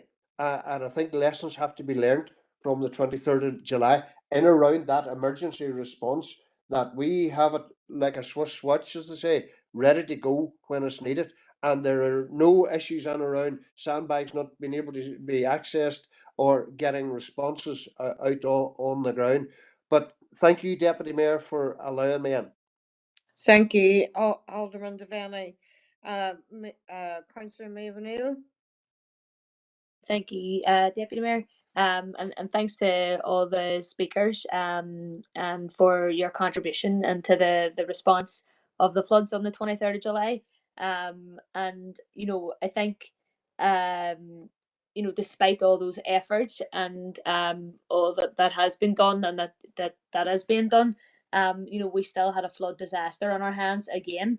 And we need to look at how could it have been mitigated against a lot more, and what lessons have been learned, because we've detailed here what was done, but really we need to look with a much more critical eye on what really needs to be done now. And I think we have to say that without the efforts of local people in the local community and local farmers and the emergency response, this would have been a whole lot worse, this disaster. And I think we can't continue to look at how rare these things are and how unpredictable these things are going to be and happening, because they're going to happen more and more often with the impacts of climate change and climate breakdown.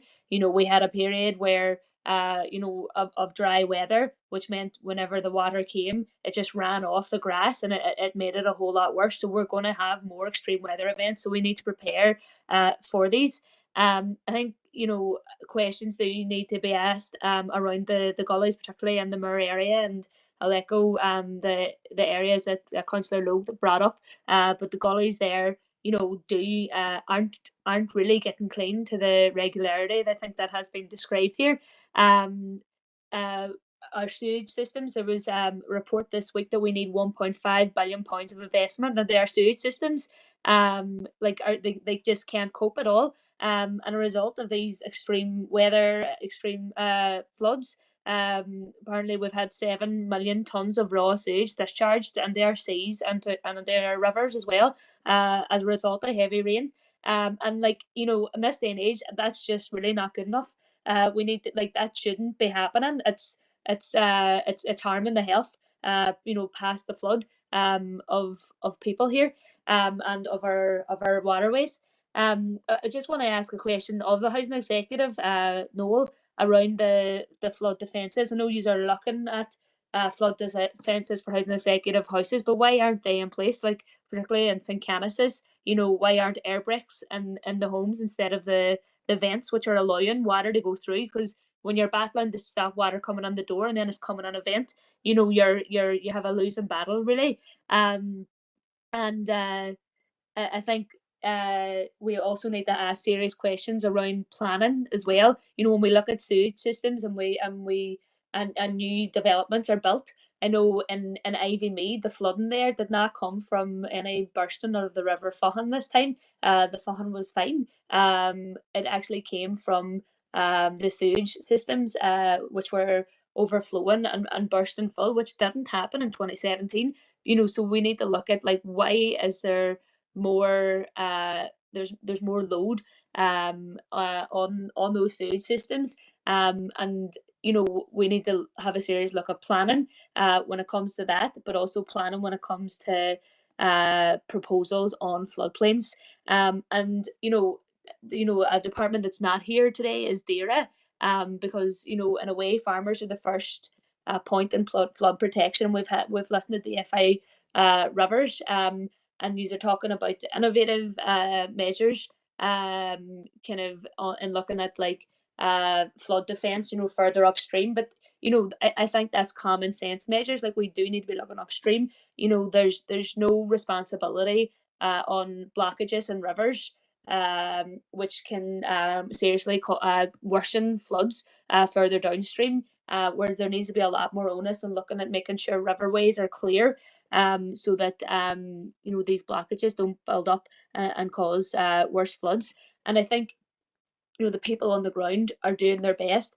The resilience plans, you know, locally have not been finalised, and you know, it's really important that we get that finalised a lot more. But you know, big questions, I think, needs to be asked a lot higher up, and how money is prioritised, and actually, you know, prioritising this action, because at the end of the day, you don't save money by doing nothing. You're you know, you're causing harm to homes, and then as a result harms the people. And just kind of one last point around the vulnerable people living in our communities. I know Councillor Logue had mentioned about, like, not being able to access people's homes who are maybe relying on carers to provide medication. But you know, there was supposed to be a plan in place with lessons learned from 2017 about identifying, you know, those vulnerable people within our local community who may require support to, you know, around sandbags, or you know, who may be housebound, have mobility difficulties. But that response seems to have fallen apart as well, and we really need to think about that within our resilience plans for local communities. Thanks. Thank you. Maeve, Councillor Ferguson, and members, I'm just conscious that we have been here since 2 o'clock, as well as the presenters and ourselves. If we could sort of keep it, I know that your points are vital to yourselves, but if we could sort of keep it brief and asking your questions. Thank you. Thank you, Deputy Mayor. First, can I say thank you to all the people who did a presentation today, and for the efforts that went on the 23rd of July. I know that we as councillors have a number of gripes, but even in those first initial hours, there might have been a few things that we can learn from. But after that, you know, every single agency that was on here, every single person, the departments that you've had, worked really hard over the couple of days that I was out on the ground. And I mean, even the likes of the sandbags, it was late Sunday night, I was still going and picking ones up, and there was boys, you know, bagging up sandbags. So really do appreciate it. Angela, on your note, I will be super quick. I have a number of questions. So Gary, I have to say the same as Morris. The flood incident line wasn't great. There was a number of incidents that residents that couldn't get through on my behalf. I had to ring the next day for them. Also, there was a number of residents left without sandbags, even though they had requested them because the flood water was coming down to their back door. Even on the Sunday, the anxiety of that second yellow warning, there was no flood bags. I personally went and got them, or sandbags, and I personally went and got them. So there is questions to be asked around floodline. Michelle, I noticed on your presentation you had a number of roads that were affected. I didn't see the likes of Otterbank Road, Temple Road, Templeton Road, Maiden Road, a lot of the Strathfoyle area. I mean, there's videos of someone out in a floaty, basically, floating in the water because the roads were that bad, and it was just by sheer luck that it didn't get the point in some houses. It got into a row of houses, but not all the houses down that bottom part. I'm just wondering whether that was yourselves or the rivers that were assessing that access to the flood there. Anthony, again, that question would go to yourself. There was a number of drainage problems within the Strathfoyle Maiden area, as well as the dual carriageway. If you could elaborate on any kind of work's been done around there.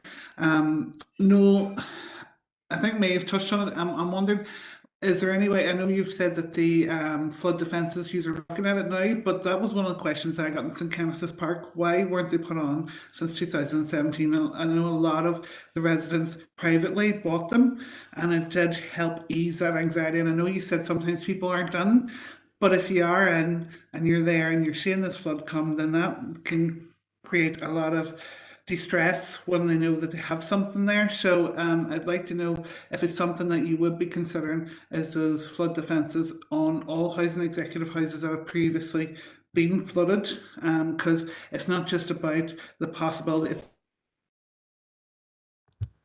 David, the fire service were amazing. I mean, the amount of times I have had compliments from people who did amazing work yourselves, Fire Search and Rescue and Red Cross. That night it was vital, as well as, like Maeve said, the farmers have come out to help.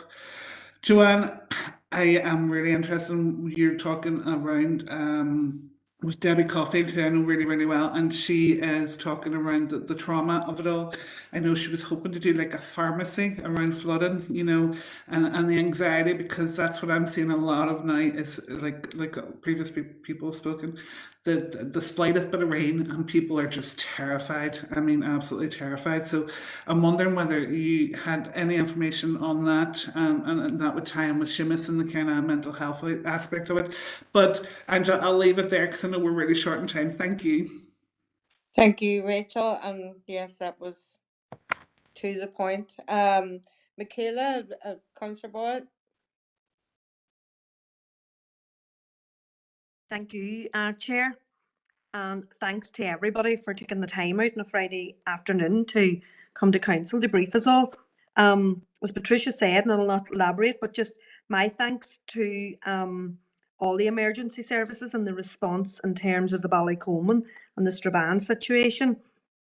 I have to pay tribute to our own council team, who were on call immediately and helped the families in terms of trying to mitigate the problem. And thanks also to Noel and his team and the housing executive as well. But thanks to everybody broadly. I mean, everybody played a part. And in terms of the Ballycoman, we have the short-term alleviation scheme now in place, and that has already started, as was alluded to, and very welcome. I do know just where they're working at the minute, they're working beside the local Gaels school there, and kudos and fair play to the contractor. There was some slight issues in terms of the children starting school and stopping school times, and health and safety issues. And I know the principal had spoke with the contractor on the ground, and they had said that they would stop the work while the children were going into school and coming out of school. So fair play to the contractors allowing that to happen. I know I wrote to a DFI regarding a matter of numbers in terms of Strabane Town Centre as well. One organisation that's not here and didn't really play a role in Strabane in terms of the flooding is the PSNI. And I know there in Strabane Town Centre there was a number of premises flooded. Now, part of the problem that when I spoke to the business owners, part of the problem was the drive-bys, the people driving by to see what exactly had happened, in terms of the businesses being flooded. And, the businesses were saying to me, if the PSNI had come out and blocked the town off and stopped people from coming into the town, it kind of the cars driving past exacerbated the problem and further flooded the premises. So I think there's a role for PSNI in terms of, town centre and the managing of traffic whenever there's flooding in a town centre. I know DFI had wrote back to me and said they'll undertake a review of the existing drainage in Strabane Town Centre to improve the drainage, system as part of the public realm scheme. And I know they're going to be working with council in regards to that, so that's welcome as well. I was listening to Noel just in terms of the floodgates, and I know I had wrote to the housing executive in that regard, and we'd spoke to the minister when he was in Ballycolman, and I think there's a piece of work there with all cross-departmental and making this happen in terms of getting further protection to the homes, all homes across the city and district for those products, the floodgates. And it shouldn't be one department alone that should have, strub up the cost of that. I think personally it should be across departmental. The council have the data in terms of the number of homes that have been affected. So there's work there with council to ensure that every home that has been affected gets those further preventative measures put in place for them. And as I said, in terms of the Ballycolman, the long-term alleviation scheme, I know the minister spoke to the residents there in regards to the long term. It's something that won't happen this year, next year, maybe the following year. It's a big piece of work. I'm aware that the whole overall infrastructure, water and sewage right across the north needs to be reviewed and updated, and Strabane's no stranger to that. I mean, we do need viable solutions in terms of the long-term work. I want to also praise the services of the fire services, who were the first responder in the Ballycolman on the night, and they helped pump the water away and out of the homes. I know David did say their policy doesn't dictate, or sorry, he didn't say that. I know that their policy doesn't dictate that to happen as a first responder unless there's a threat to life or to homes flooding. But they certainly did help alleviate some of the problems on the night as a first responder. And I raised that again with the minister, if he could speak to the health minister, Robin Swan, in terms of changing the policy in regards to that.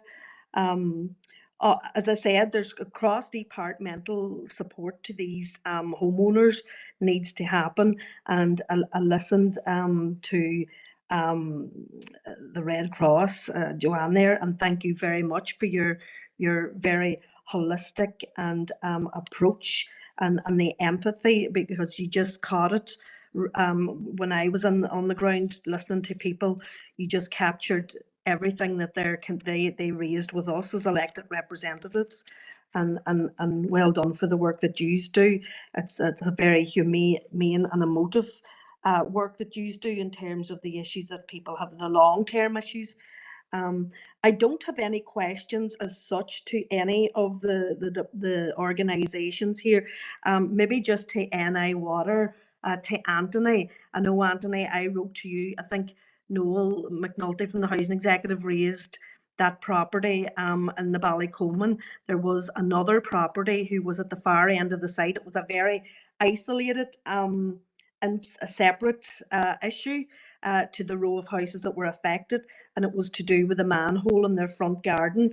Now that the lady that owns that house had her home contaminated with raw sewage going into her home, and to date she's had no one from NI Water call out to her home in regards to that manhole. Now, and I think maybe if someone could call, and I don't mind going along with them, because I think it's just to give this lady reassurance that this won't happen again. She lived in her house for 27 years and never knew there was a manhole in her front garden because the grass had covered it over. And when it had erupted, I mean, it was such a shock. I mean, it was an isolated incident. And as I say, I think there needs to be a bit of work done around that. So, Anthony, I'll speak to you separately on that. But just to say kudos to everyone in terms of the work on the ground on the night in the Ballycolman. There was a lot of local people there on the ground that assisted and supported the families. And we've heard on the radio and we saw it on the TV how it affected everybody. But I think overall, as I said, there needs to be cross-departmental support to help, with flood defence and with long-term sewage and water system that we have. And I think, there's a funding element to this as well, and it's going to cost a massive, we're talking probably billions of pounds right across the north to fix this problem in every area. And as Joanne mentioned, the climate change and everything, and we all know what's coming down the road at us. So I would just just plead to everybody on here, go back and speak to your MLAs and your ministers. Everybody needs to be around that table to talk about this issue. This is an issue that's going to affect everybody, and it's going to get worse as the years go on. We all know what climate change is doing and what's happening. So I would appeal to everybody, that they need to be part of this conversation. They need to be at the executive, and they need to be looking at financial solutions for this. Thank you, Chair. Thank you, Michaela.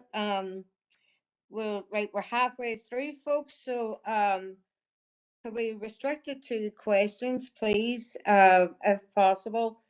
Councillor Tierney. Thank you, Deputy Mayor. On behalf of the SDLP, I want to thank all of our presenters here today for coming on a Friday evening to present the council, but also for the work that them and their departments have been involved on around this particular issue.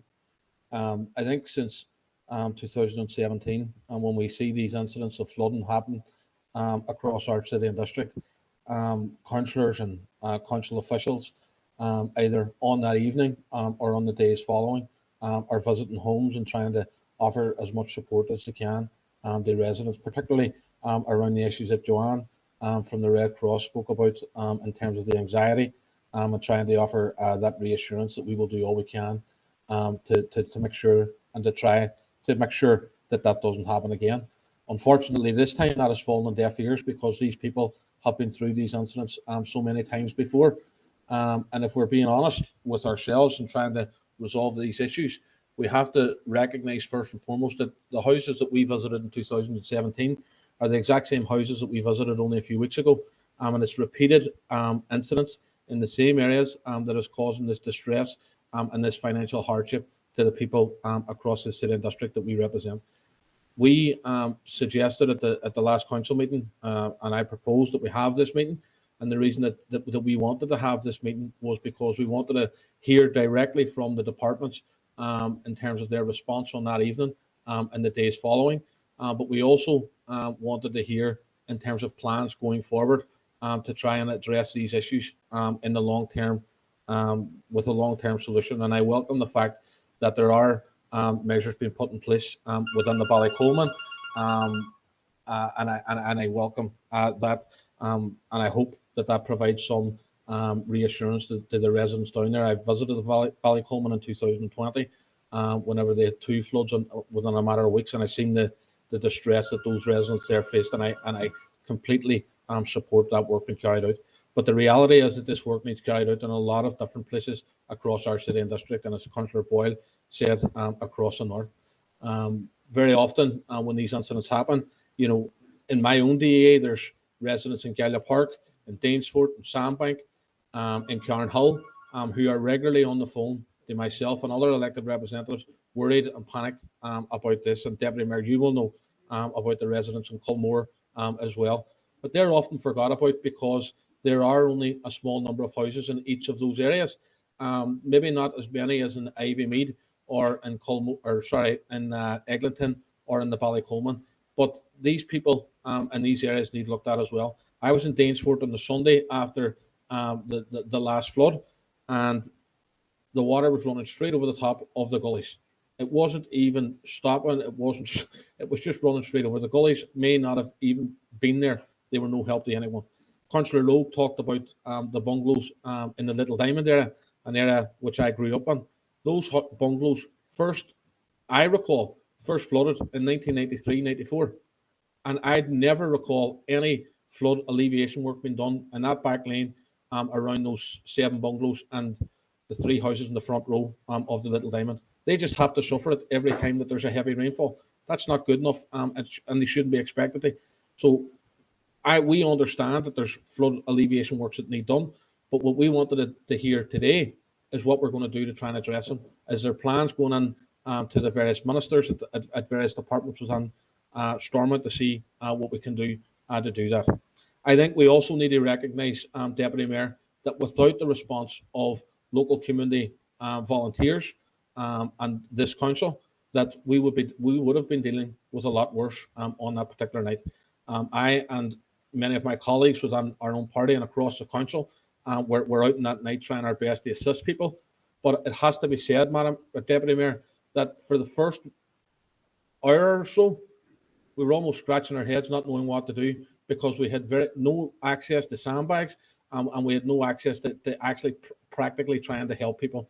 Whenever the DFI station at Lisnagalvin did open, and I know Alderman Devaney touched on this, but myself and Councillor Riley and Councillor Mooney were actually there. The forklift truck held up that process and that dispatch of sandbags where there was people queuing up to try and help, but the operation was slowed down because the forklift truck was on the way. When we tried to get it moved, we then found out that there was no key there, and it held the entire process up. And I think, DFI, part of their presentation talked about lessons learned, and that should be one thing, in my view, that they are learning whenever they're looking at this. The Noel from the Northern Ireland Housing Executive talked about preventative measures in housing executive properties, and I would like to ask what advice will be given to residents across this district who have bought their property from the housing executive but are obviously no longer housing executive responsibility, but will require the same preventative measure as their neighbour next door who may be a housing executive tenant. They can't be ignored. The same advice needs to be provided to those residents as well, so that they can get them addressed also. In terms of going forward, for example, there's a yellow weather warning for this weekend. I understand, and I spoke to Denise at council on the evening, and I know that the first meeting took place at 10 o'clock that evening. But what are we doing this weekend? Is there a discussion happening that if there's heavy rainfall over this weekend, that we already know and we already have in place what's actually going to kick in? Or are we going to have to wait a few hours that we can get everyone onto a Zoom call and then decide what the plan of attack is? Or is that planned in advance? Because those are the questions that the people across the city and district want to know the answers to. Because those are the people who continuously are having to deal with this issue, continuously looking around to see support. And by the time support arrives, by the time sandbags arrives, it's too late. The water's already in their homes. Their floors are already lifted. Their furniture's already destroyed. And they're already thinking about, how am I going to get this home back to the way it was?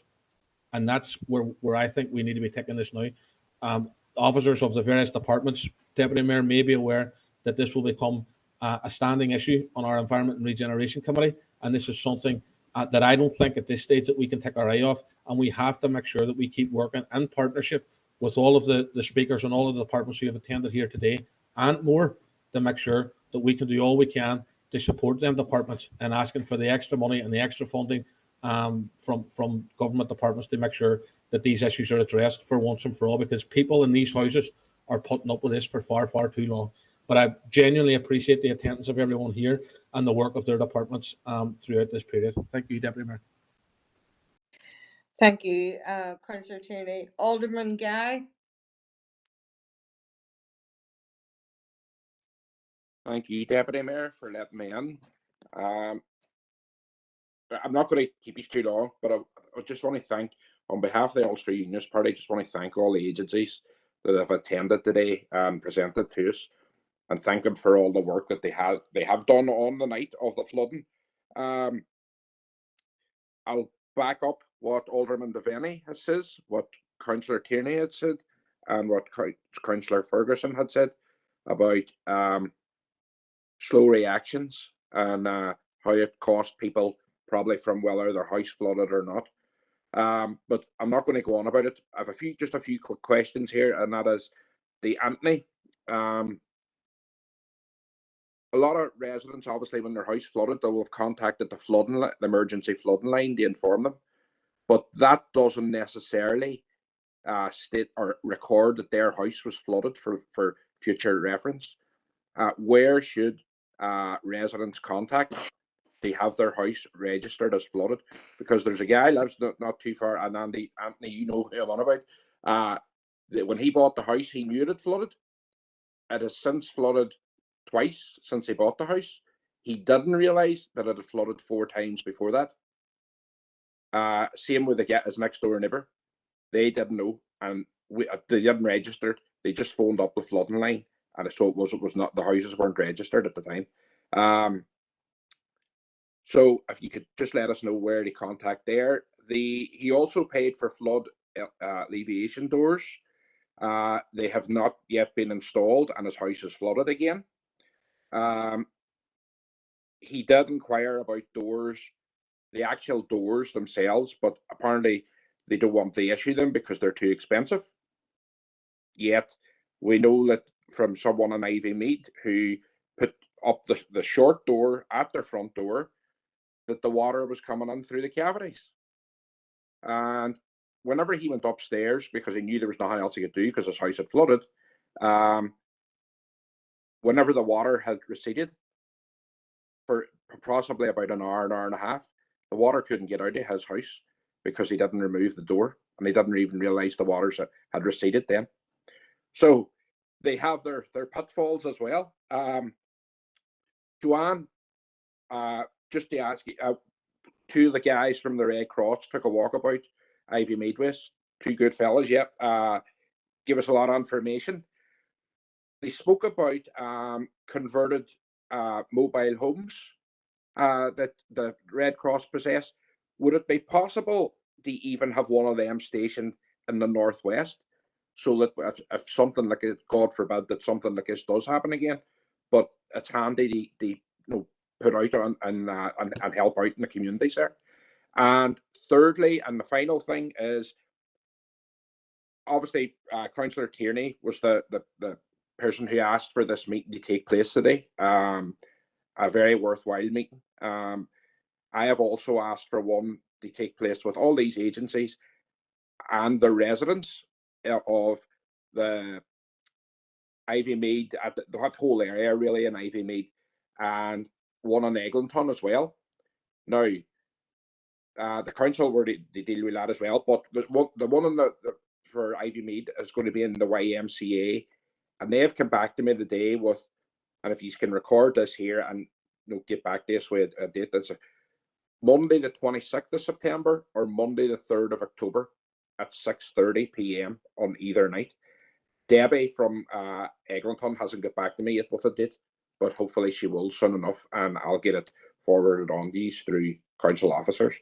But just want to thank you all for coming in. I'll let everybody else have a chance now. Thanks, Mayor. Thank you, Darren. Councillor Raymond Barr. Thank you, Chair. I'll be very brief. Just a question for Michelle, and I would like to thank everybody also for coming along here to do the supply these presentations. I'm aware that there's a short-term solution working on for a short-term solution in Ballycoman at the moment. But Michelle, you alluded to a long-term solution when you said it was currently under design. Can your department give an indication as to how long it should take before this work will commence? Thank you. Is that you, Raymond? Thank you. Yes, Councillor Sean Mooney. Thank you, Deputy Mayor. I think everybody else has really sort of covered the points I want to cover. Really, what I should probably do now is actually just I want to pay tribute to the local community in Ivy Mead and to the local and the local neighbours as well on that night in question. I was down. I met with Alderman McCready and spent the rest of the night down in Ivy Mead and other parts of the water side. But it was a very, very, very, traumatic moment for a lot of the people down there because obviously they've gone through this process already. And when I went down there, the main sort of feeling that I had left with that night was that for a large part of the evening, these people were on their own. They were down scurrying for sandbags, trying to protect their homes and protect their properties against the water that was obviously encroaching.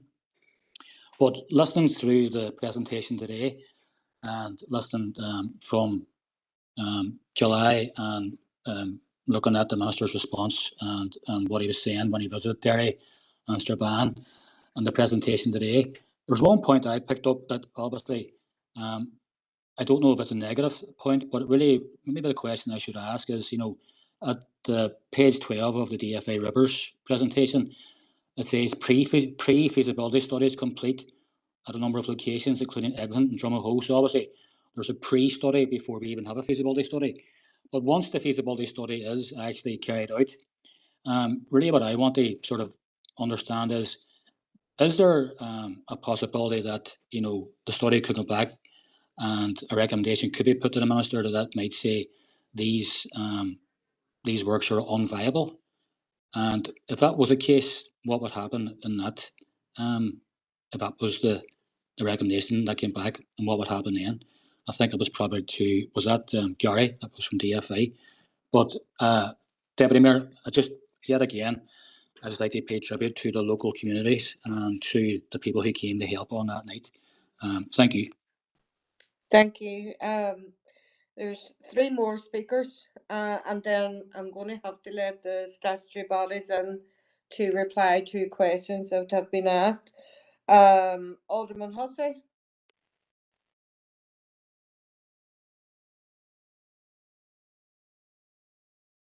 Thank you, Chair. No questions, and I don't have asked for questions, but just to endorse previous questions and concerns that have been raised. But firstly, of course, to thank all of the presenters, and indeed not just for the presentation, but for work at the time of the emergency that arose. A lot of issues around communication have to be sorted out. Maintenance of water handling systems has been mentioned, blocked gullies and pipes and all of that sort of thing. Praise for the community resilience systems that are in place. And I know in our own area, extremely valuable at times like were encountered on the 23rd and around that period. Western Division, I'm sure the officers will agree, there's an undermanning of all of the sections within Western Division. And what was referred to was a localized but intense incident. One of the things that struck me from Fire and Rescue and David's presentation was he realized, hang on, this is bigger than just the area that I'm dealing with. And he was able to bring in additional wider provincial response. Does that exist, and was it utilized during the incident with the other agencies? And it's been referred to there by others, but particularly with regard to the housing executive, future proofing of buildings is something that has to be taken on board. All of those issues the questions are all there from others. So I'm leaving it at that and just endorsing those items that have been highlighted. Thank you, Deputy Mayor. Thank you, Alderman Hussey. I really appreciate that. Councillor Riley. Thanks, Mayor or Deputy Mayor, for bringing me in, and thanks to all the statutory agencies. My colleagues, Sean and Brian, have already addressed a lot of the points I wanted to raise, but I suppose, Deputy Mayor, given the fact that this is the meeting that's taken place, the first meeting of council since the dreadful tragedy on Monday night, where the city lost 2 young children, and there's been such an outpouring of grief by people right across this council area and beyond in relation to that dreadful incident. And the fact that today we have a range of statutory bodies on the call, could I ask the statutory agencies, including council officers as well, if there's any indication as to what can be done to secure the likes of Enoch to make sure that there's adequate signage in place to warn people of the dangers at that location and indeed other similar locations across the council area? I appreciate that the Mayor has opened up a book of condolence, and I know that many people have taken the opportunity to sign that. But I think today, as it being the first council meeting since the incident, that it's appropriate that we raise it, given the fact that many of the relevant statutory bodies are on the call. Thanks, Deputy Mayor.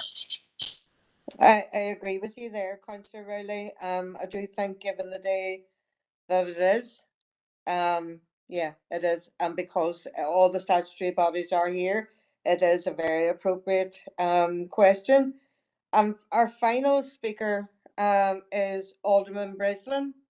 Yeah, thank you, Deputy Mayor.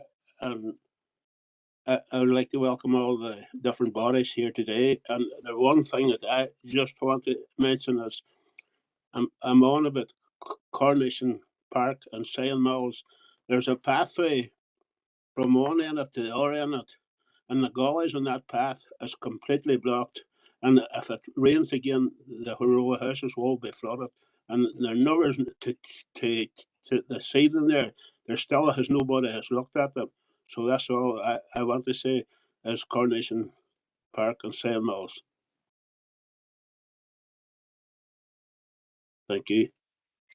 Thank you. Alan, now can I ask the statute, there's a lot of questions there, which is why I took them all on block so that questions would not be regurgitated again and again. So if I could ask the statutory bodies, those representatives there, to maybe answer a few of the questions. Can I start with Gary? Yes, Chair. Just turn on my video here. Maybe if you don't mind, there's a long list of questions. I think they're mostly directed towards Dfi River, so happy and content to start with that. If you don't mind, I'll maybe do it in reverse order because that's the way I've taken my notes. The gully reference, I'll pass that across to my colleagues in Dfi Roads. In terms of Councillor Hussey's question, yes, we have the ability to bring staff in from elsewhere, and we focused our energy. Whilst I mentioned in the presentation that we had staff from Enniskillen and Omagh, we also brought in staff from Cookstown and Marfelt, and we would bring people in from further afield if needed. So yes, we do have the ability to move people around, Councillor. I'll come on to the flood alleviation schemes because I know quite a few people talked about that. I'll talk at that in the end if you don't mind. Flood and that will cover the unviable aspect that was asked. In terms of flooded homes and flood doors, we'll take that question away if you don't mind. And that was Councillor Guy. Yes, we had an application in, and yes, we have a criteria that assesses whether that application can be successful or not. And there are options there. There are flood doors and there are flood gates. And both have proven to be successful. So I think it's unfair to say that one's better than the other. The jury can still be out on those, and you know there are a couple of local examples at, but I think it's unfair to suggest at this stage that one is much better than the other. In terms of this weekend, what I can tell you is that a local impact call has been made. And that was a local impact assessment happened at 12 o'clock today. However, the alert covers all of Northern Ireland, so squads are on call for all of the 5 Dfi River regions. So I can assure you that we are paying close attention to that and keep an eye on the events over the weekend. In terms of flood informational line, and it's a query in terms of it not being great. It's something that we can consider during the multi-agency debrief. If there were problems in there, and if you can feed those problems in locally, we will take that away and have conversations. The flood incident line is one. It's a line that is provided by the Department of Finance. It's not there, I suppose, to get. It's there to gather and collect the calls and pass them out to the relevant agencies. It's not there. I think one of the councillors had asked if it records the number of floods in a certain area. That's not its purpose. Its purpose is really to redirect those calls out to certain areas. I think if someone's home is flooded, that's more a matter for recording that with through the SIFA arrangement, and then that would permanently be put on record. The flooding incident, as I say, is more a call handling arrangement. Councillor O'Neill had looked about planning and new developments and living with water. And yes, I know Anthony had spoke about the living with water piece earlier on, and that's certainly something that DFI Rivers, Roads and NI Water are playing their part within it. It's certainly probably the way to go about drainage in the future, in the sense that you take a more holistic view on it. You know, as you know, the events in Eglinton in particular, a lot of water ran off fields, down roads, and there was a little amount of outer river flooding in and around that location. So it does take a more holistic view. So it's certainly something that we'll be playing our part in terms of living with water. In terms of the homeowner protection scheme, and Ivy Mead and the criticism that there were two different standards applied in there, we'll take that away and have a look at that. I don't have the detail on that one, but we'll take a note of that and reply directly. In terms of sandbags, I know it was a major issue for many. What we would say is that we distributed quite a lot, and the community groups accessed quite a number of sandbags quickly. My understanding is that there are 3 sandbag containers in Eglinton with 2,000 sandbags that the local community were able to access quite quickly. I think it's unfair to suggest that we were late to the party at Eglinton. We maintained contact with Debbie Caulfield throughout the evening from our emergency planning department. So we were keeping a tab on what was happening around there. In terms of Woodbourne, it's not normal to allow public into our yard in this way. Opening the depot was seen as a best endeavours approach in a very hectic situation. But I do understand the concerns that many councillors expressed here. And we will take lessons from this, obviously, and your concerns have not fell on deaf ears. So thank you for your commentary in and around that.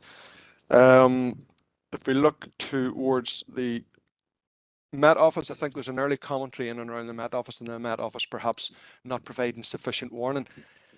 The Met Office, it's fair to say, provide a world-class service, and I'm not speaking for them, I'm just talking to them in the context of the information that we get from the Met Office.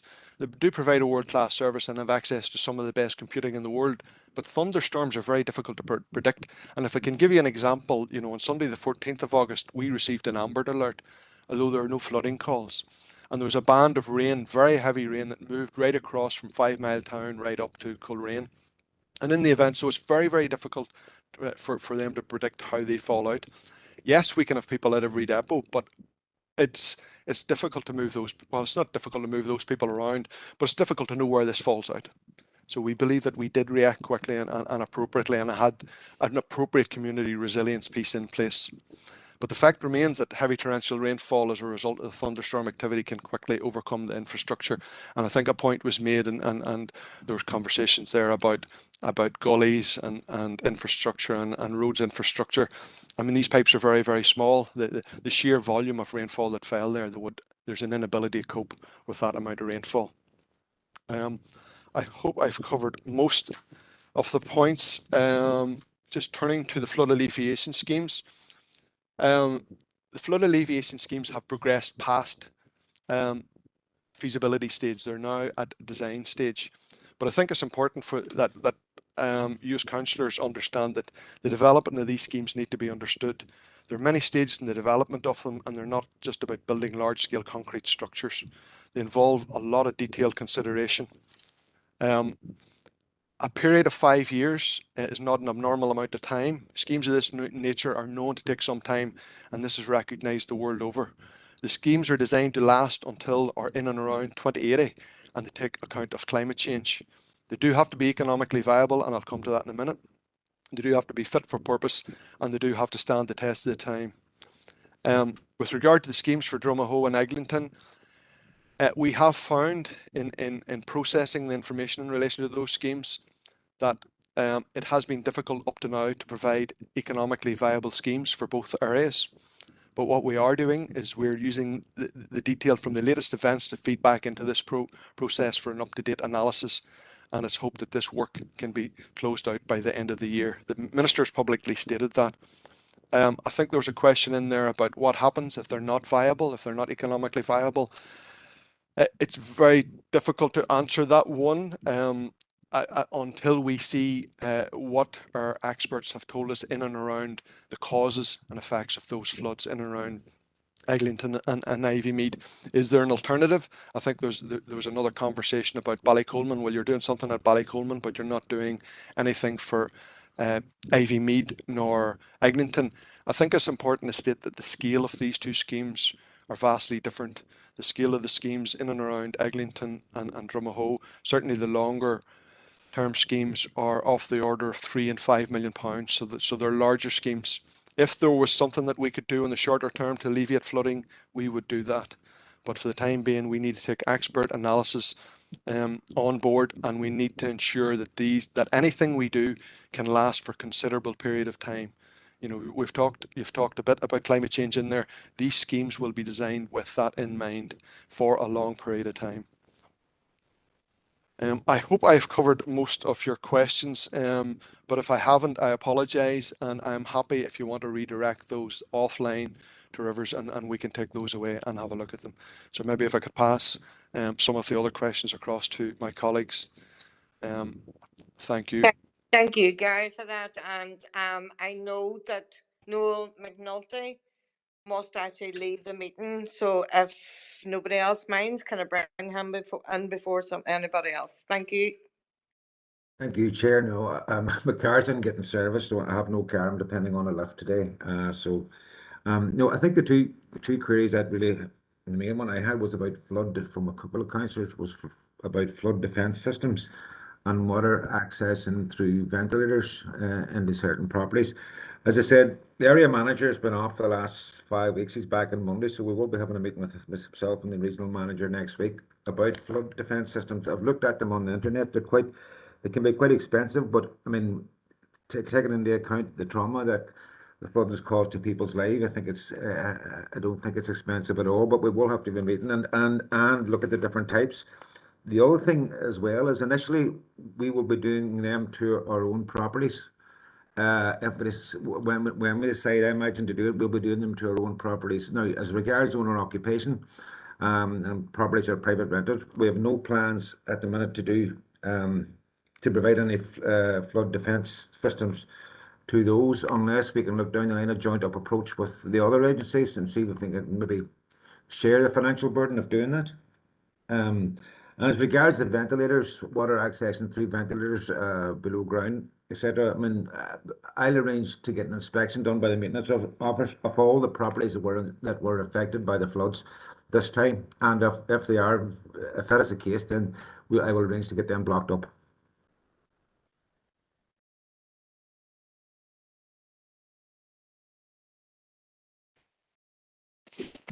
Thank you for that, Noel.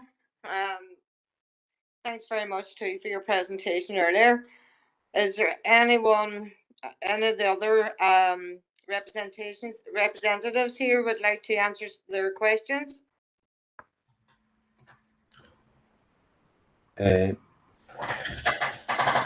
Sure.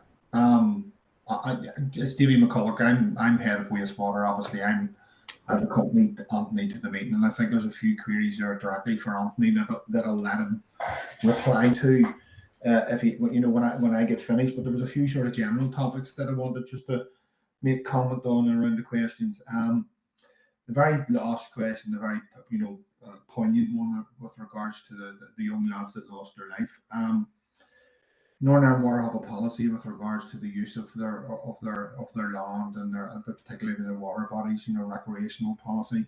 We face a difficulty here where increasingly we are being asked to allow people to use our facilities, but we also are very concerned about health and safety. So our policy sets out where and when and what facilities we will allow people to access to, and it does set out the requirements in terms of the signage, the safety equipment that will be required. But it's a delicate balance for us because more and more people are looking to go to water bodies to swim and the likes, and there is always a risk. That we are very keen in putting messages out around, particularly reservoirs and the coldness of the water in reservoirs and how it can bring shock to people. So it's a difficult balance for us, and I think that will only get more difficult. And it is, again, very difficult circumstances that we talk about. I think Councillor Hussey asked about additional staff.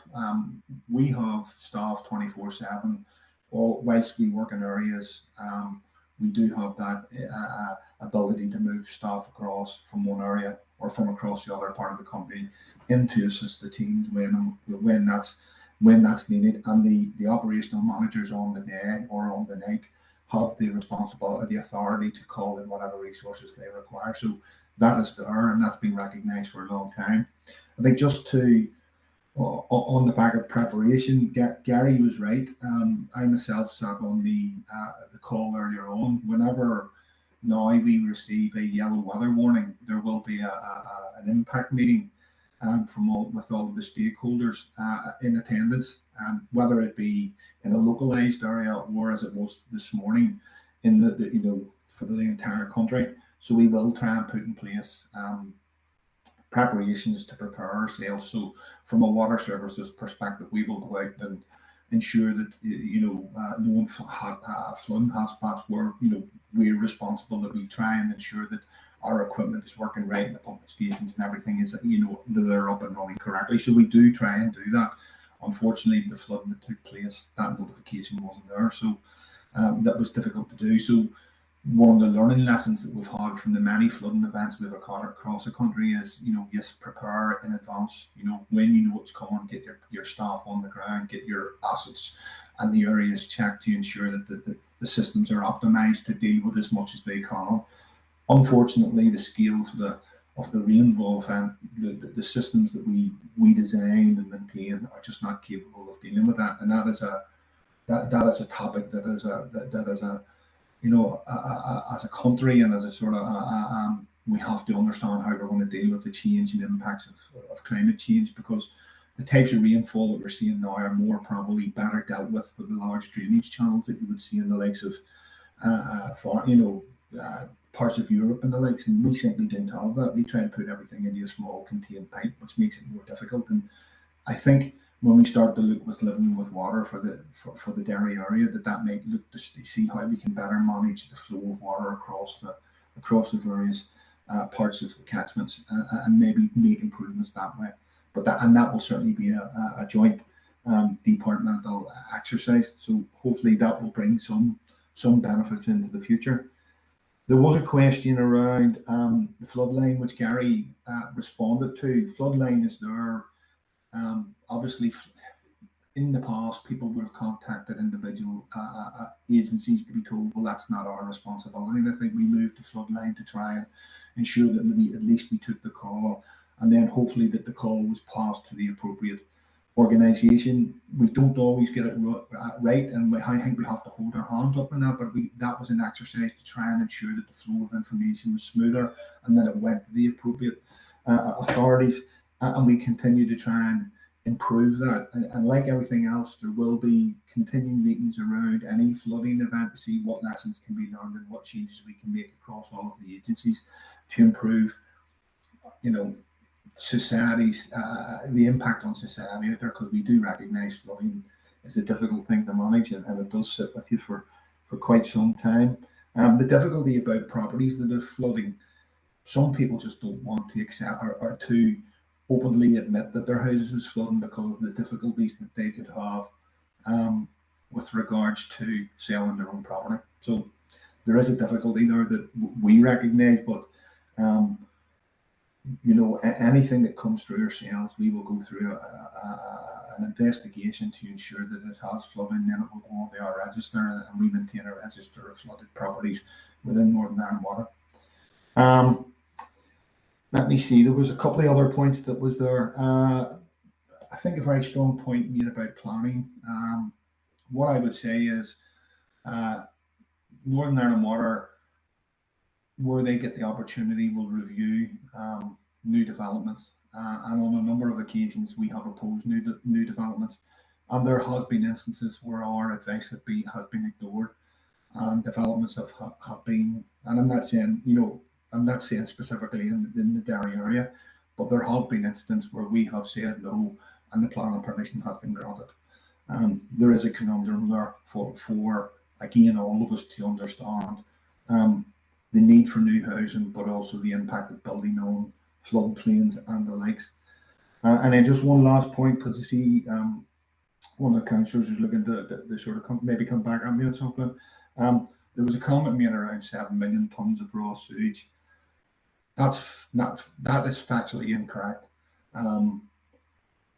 It comes off the back of a lot of press in the UK, and the institution that reported that went through a FOI, picked up some data, and has wrongly put that message out. The sewage systems are designed to overflow in sustained rain. CSOs is not raw sewage; it's heavily diluted sewage water. Now, that's when it goes into your property is still an issue, and we accept that, but it is not raw sewage, and that is factually incorrect.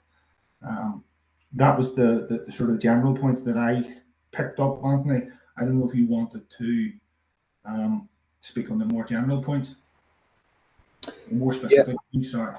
Yeah, there was a couple of points. Hopefully I picked up on all of them. Alderman Guy mentioned about Ivy Mead, and I think maybe just to clarify, I think there's a couple of different issues in Ivy Mead. NI Water have been dealing with an issue at the top end of Ivy Mead Mews, where a couple of properties were flooded internally, and our asset delivery team are looking towards a solution to that at the moment. Have been for a while. They put in some interim measures, but it obviously didn't help during the 23rd of July event. And Councillor Boyle mentioned about the property in Ballycoleman, and I'll contact her on Monday just to discuss that. We did have a couple of calls out to that property again, but there was no access, so we'll make arrangements through herself to get access. Hope I haven't missed any other points there. There was a query about the Strathfoyle area. Councillor Ferguson. Yeah, Strathfoyle, there was a couple of issues in it. So there was I think there was 5 over the 2 days. We had 5 calls from Strathfoyle. They were all external flooding events, and they were all attended and dealt with. So if there's anything specific, certainly let us know the addresses, and if you come in through your elected rep line to NI Water, let us know and we'll get it investigated. Thank you, Anthony, and thank you for that, David.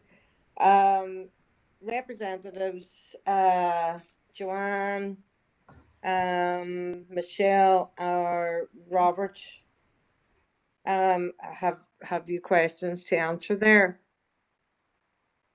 I'm happy to come in if that helps. That's great, Joanna. Thank you. Okay, thank you. I made a list of the councillors who spoke about the work of volunteers, community, and Red Cross and that. And it was very, very helpful that you were able to verify just the difficulties that people are facing at the minute. I find that really helpful with regards to financial hardship, worry, stress, and fear for the future. And I suppose what came to my mind when I was listening to you, I talked about some of the Red Cross reports that we've done on flooding. And the very first one we did was called Living in Fear of the Rain. Living in Fear of the Rain. And we did that 10 years ago, and just, you know, people's experiences continue just to be the same, you know. And I suppose the problem is with this when people have been flooded, their lives are changed forever, and their lives will never be the same. When Barabest or Cecilia gets on and start talking about rain or cloud, people are just going to be re-traumatized back to where they were and worried sick about what the day or the evening is going to unfold. Unfortunately, we can't tell people that they'll never be flooded again, no matter what infrastructure project you put in. You can't give people that assurance, but people are worried now and they're stressed now, and we need to provide those, what we talked about, those community and health service. We need to make. I loved Seamus's adjective. We need to uncomplicate this. People are worried and stressed, and we need to make it as easy as possible for people to get the support and help that they need. So that'll be done through the likes of the pharmacy in Eglinton, and that needs to be replicated, and through remaining connected with people, keeping the presence in communities, showing that we know that this goes on for people. It's not over in a week or a month, that we're still there for them, that we're still listening, that we're still ensuring that they get the support and the needs that they need, and to escalate it to the appropriate services if required. But unfortunately, as a number of councillors have talked about, we are now living in a climate crisis, and all we can do is, I think the resilience programs are extremely important, in that people come together, they look at the risks and they look at their mitigations, and they look at how they can support each other in these circumstances. But as I say, I think the people often tell us, the services, the statutories disappear in a day or two, and they get a feeling that nobody cares. And I think that was done well in 2017 in Eglinton and Drumahoe, and I think that needs to continue. Thank you, Chair. Thank you for that, Joanne. No other of the representatives then, because I have 3 people who want to come in with quick comments, and so is there any other representatives would like to come in? No. Sorry, David Dougherty from the Fire Service. Just Thank you, David. A few wee notes there, just from some of the questions was asked there. Just in response to Councillor Devaney and Councillor Guy, who talked about the poor response from the emergency services. I think on our slide we showed the response we had both locally, and we brought in a regional response. We were on the ground in Eglinton. I guess it's important to realise during a flooding incident, there's different stages of flooding. There's the initial flash flooding, and then there is, over the period of the next few hours, then there is the water coming down from the hills entering the water schemes. So as we receive calls, we have a hierarchy of calls, as I explained, to do with our statutory obligations to protect life. So certainly I would refute any sort of understanding that we went to certain areas and didn't go to other areas. We give an equitable response right across where you receive the calls. Now, my experience on the night was that the rain started down towards Strabane and moved up along the Foyle Basin. So that's probably where we were in Strabane earlier than we were in other areas, because that's where the issues were. And talking to our control centre and talking to the people on the ground, we were getting calls in Strabane maybe half an hour, 45 minutes before they started coming into the city, and then it was maybe another 30 minutes before then that rain started affecting Eglinton. Then later on in the night, for my presentation, you'll see our last call was received and mobilised to 0130. That wasn't necessarily the flash flooding, that was the water coming down, and that was down into Ivy Mead, where the rain had stopped for several hours. Now, as Councillor Boyle alluded to, it's not our statutory responsibilities to go and pump water out of anywhere, but we do it because we have a facility to do it, and back their values. We put our community first. So there was an awful lot of houses that we went on and we used our appliances and we used our pumps to prevent water going into where we could. There was a lot of places we went to where, because of the flash flooding, it was too late to do that. But for example, Ivy Mead, there had been initial flooding there in Ivy Mead, but the water level was rising on as the evening went on because the water started to come down the Vaughan. We were at one stage putting in a pumping plan with our high volume pump to pump that water You have to understand it's just not a matter of coming down with pumps and pumping water. If you start pumping water, you have to know exactly where it's going to go because it's going to cause a problem somewhere else. So we were coming down there with a pumping plan. They pumped that 3 kilometres through our high volume pump down to Fulham Bridge. And we were at the point of putting that plan into place. Thankfully, the water levels started to reduce there. So look, where we got calls, we responded to them, and we didn't show any favoritism to any particular area. And we give a regional response to localised flooding. So I just want to make that clear. And I also want to thank Councillor Boyle and Councillor Ferguson for their comments on the efforts of our crews tonight.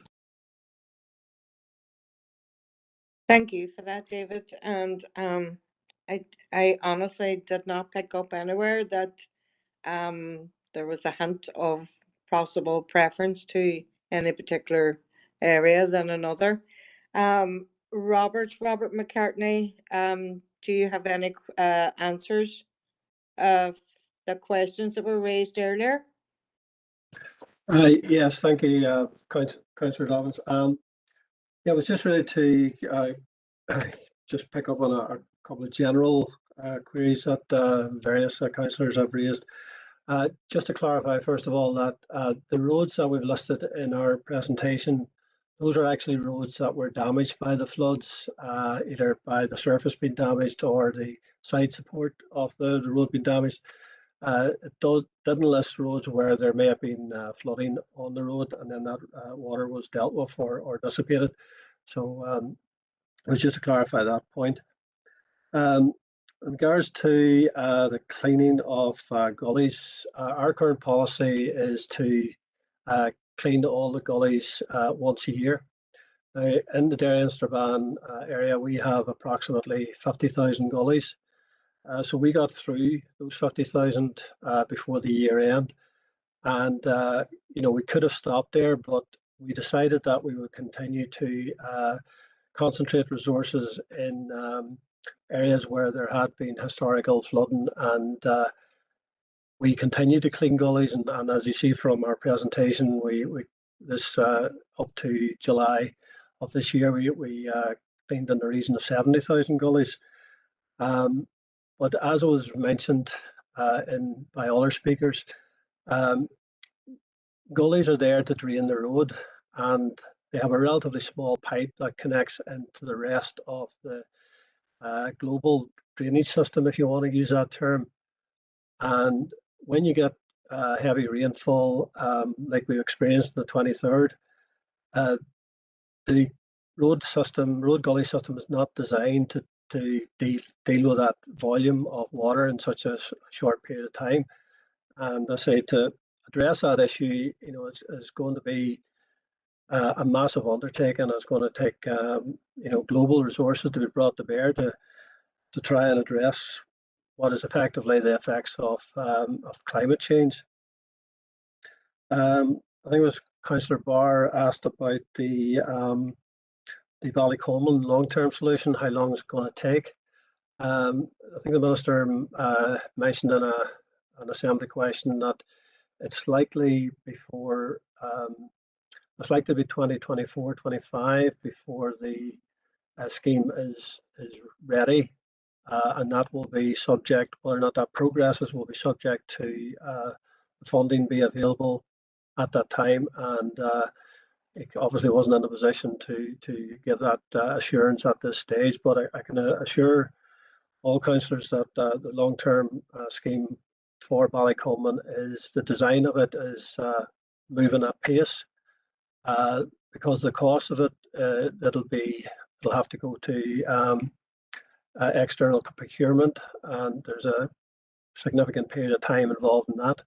So there's still a lot of work to do before a contract could be awarded. That's all I have to say at this point in time, Chair. Thank you for that, Robert. And that's all the representatives there. Karen Phillips, Karen, you were looking to answer question from Councillor Riley.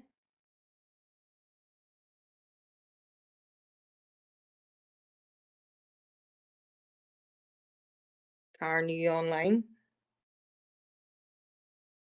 Sorry, Chair. can you hear me? I've got some technical here. I'm sorry, Yeah. Councillor Riley, could you repeat the question for me, because my signal's coming in and out. Yeah, thank you. And through you, Deputy Mayor, the question, I suppose, was just in relation to the fact that this is the first council meeting since the dreadful incident on Monday night. So therefore, given that there were a range of relevant statutory agencies on the call as well today, could council officers or the agencies responsible give an update on the provision of signage at 8 o'clock to prevent any reoccurrence of such a tragic incident? Thank you. Yeah, I think just members, just to update you in terms of that, we as officers have been engaging with relevant stakeholders so far, with a view to consider, I suppose, detailed roles and responsibilities. As you know, council don't have ownership interests on the lock. However, we do believe that we need to pull people together in order to consider, signage, etc., safety measures. So we have had a number of senior manager meetings to consider that over the last few days, and we'll update members in terms of that as soon as we possibly can. We've been trying our best to engage with relevant agencies as quickly as possible. Thank you, Chair. Thank you for that, Karen. Are you okay with that, Councillor Riley? Yeah. Right. Okay, we have a few councillors that have asked for, they want a quick minute. So, oh, sorry, Noel, I'll let you in before I let the councillors in. So, Noel McNulty, go ahead, because you're leaving. No, sorry, Chair, I pressed the wrong button there. I just want to say I have to leave in about 5 minutes. Apologies. Oh, no, that's fair enough. Okay, councillors, Rachel, Darren, Michaela, and Morris in that order. Rachel? Thank you very much, Angela, and I promise I'll be really quick. I wanted to thank everyone for attending and for being so open with your answers and your questions. I know you have felt the frustration from us that we have felt from the residents, but I also wanted to put out my thanks to the community resilience team and that they worked tirelessly over that weekend, and it is a great resource to have. But I think I wanted to highlight that they are absolutely exhausted between their response when it comes to COVID and now dealing with multiple flooding. It's a great initiative in the interim, but I think it's now time that we come in behind them as statutory agencies to step in and put the more robust things in place to help them out. And then, Chair, I wanted to offer my condolences officially through here to the families of Reuben and Joseph. I know it's been an absolutely heartbreaking time, and especially for those families, and it's felt really hard for the Strathwell community around 8 o'clock. So I look forward to, I know that it's something that we've been trying to do previously before the tragedy, is engage with a number of agencies, because the lock has got a number of stakeholders involved. So I look forward to, with some of the agencies here, to see if we can go forward, making sure that we do put measures in place. And I would love David, the fire service, to be there to advise on anything that they see relevant, because I know that was quite a traumatic experience for many in the fire service and emergency services, the ambulance and fire search and rescue on Monday night. But that's it, Chair. Just wanted to highlight the community resilience teams and how we now need to step up behind them because they are exhausted. Thanks. So noted, Rachel. Thank you. Darren? Thank you, Chair, for letting me on. But just a quick message. First of all, David, I think you even misunderstood what I meant. I don't recall Morris saying anything like that about the fire service, but definitely I was referring to when I was concurring with him was the problem with the DFI roads at the start of the night at the depot. Definitely not criticising the work the fire service done. Bapper and all down there done an excellent job. They controlled everything as best as they could. I know water's hard to deal with, but they stepped up and showed their experience, just like all our emergency services did. But no, definitely wasn't criticising the fire service. And the second thing being, just one other thing where we're trying to put together the meetings for the residents so that they can discuss issues. The residents have been holding, both in Eglinton and Ivy Mead, have been holding meetings previously so that they can sort out what questions that they want the answers. I know meetings with the residents can turn into shouting matches and so on. So we're trying to do it in a way that it'll be more in a controlled environment and it'll not get out of hand. So you can relax and not worry too much about it. But thanks for coming on today, everybody. Thank you. Thank you for that, Darren. Michaela? Yeah, thank you, Chair, for allowing me on briefly. No, just to say thank you to Anthony, and I'll get that call on Monday in regards to that house in the Ballycoman. I know the lady who lives in the house is ill at the moment and she's staying with her son. So that's probably why there's no response when they call.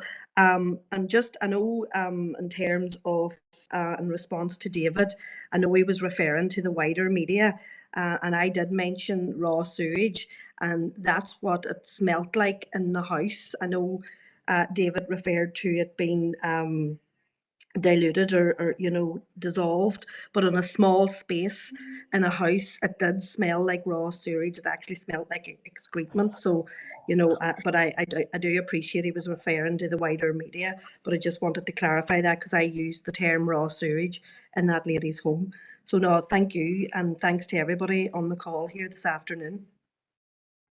Thank you, Michaela. Finally, Morris? Thank you, Deputy Mayor, for allowing me in. And I just want to go back on David from the fire service.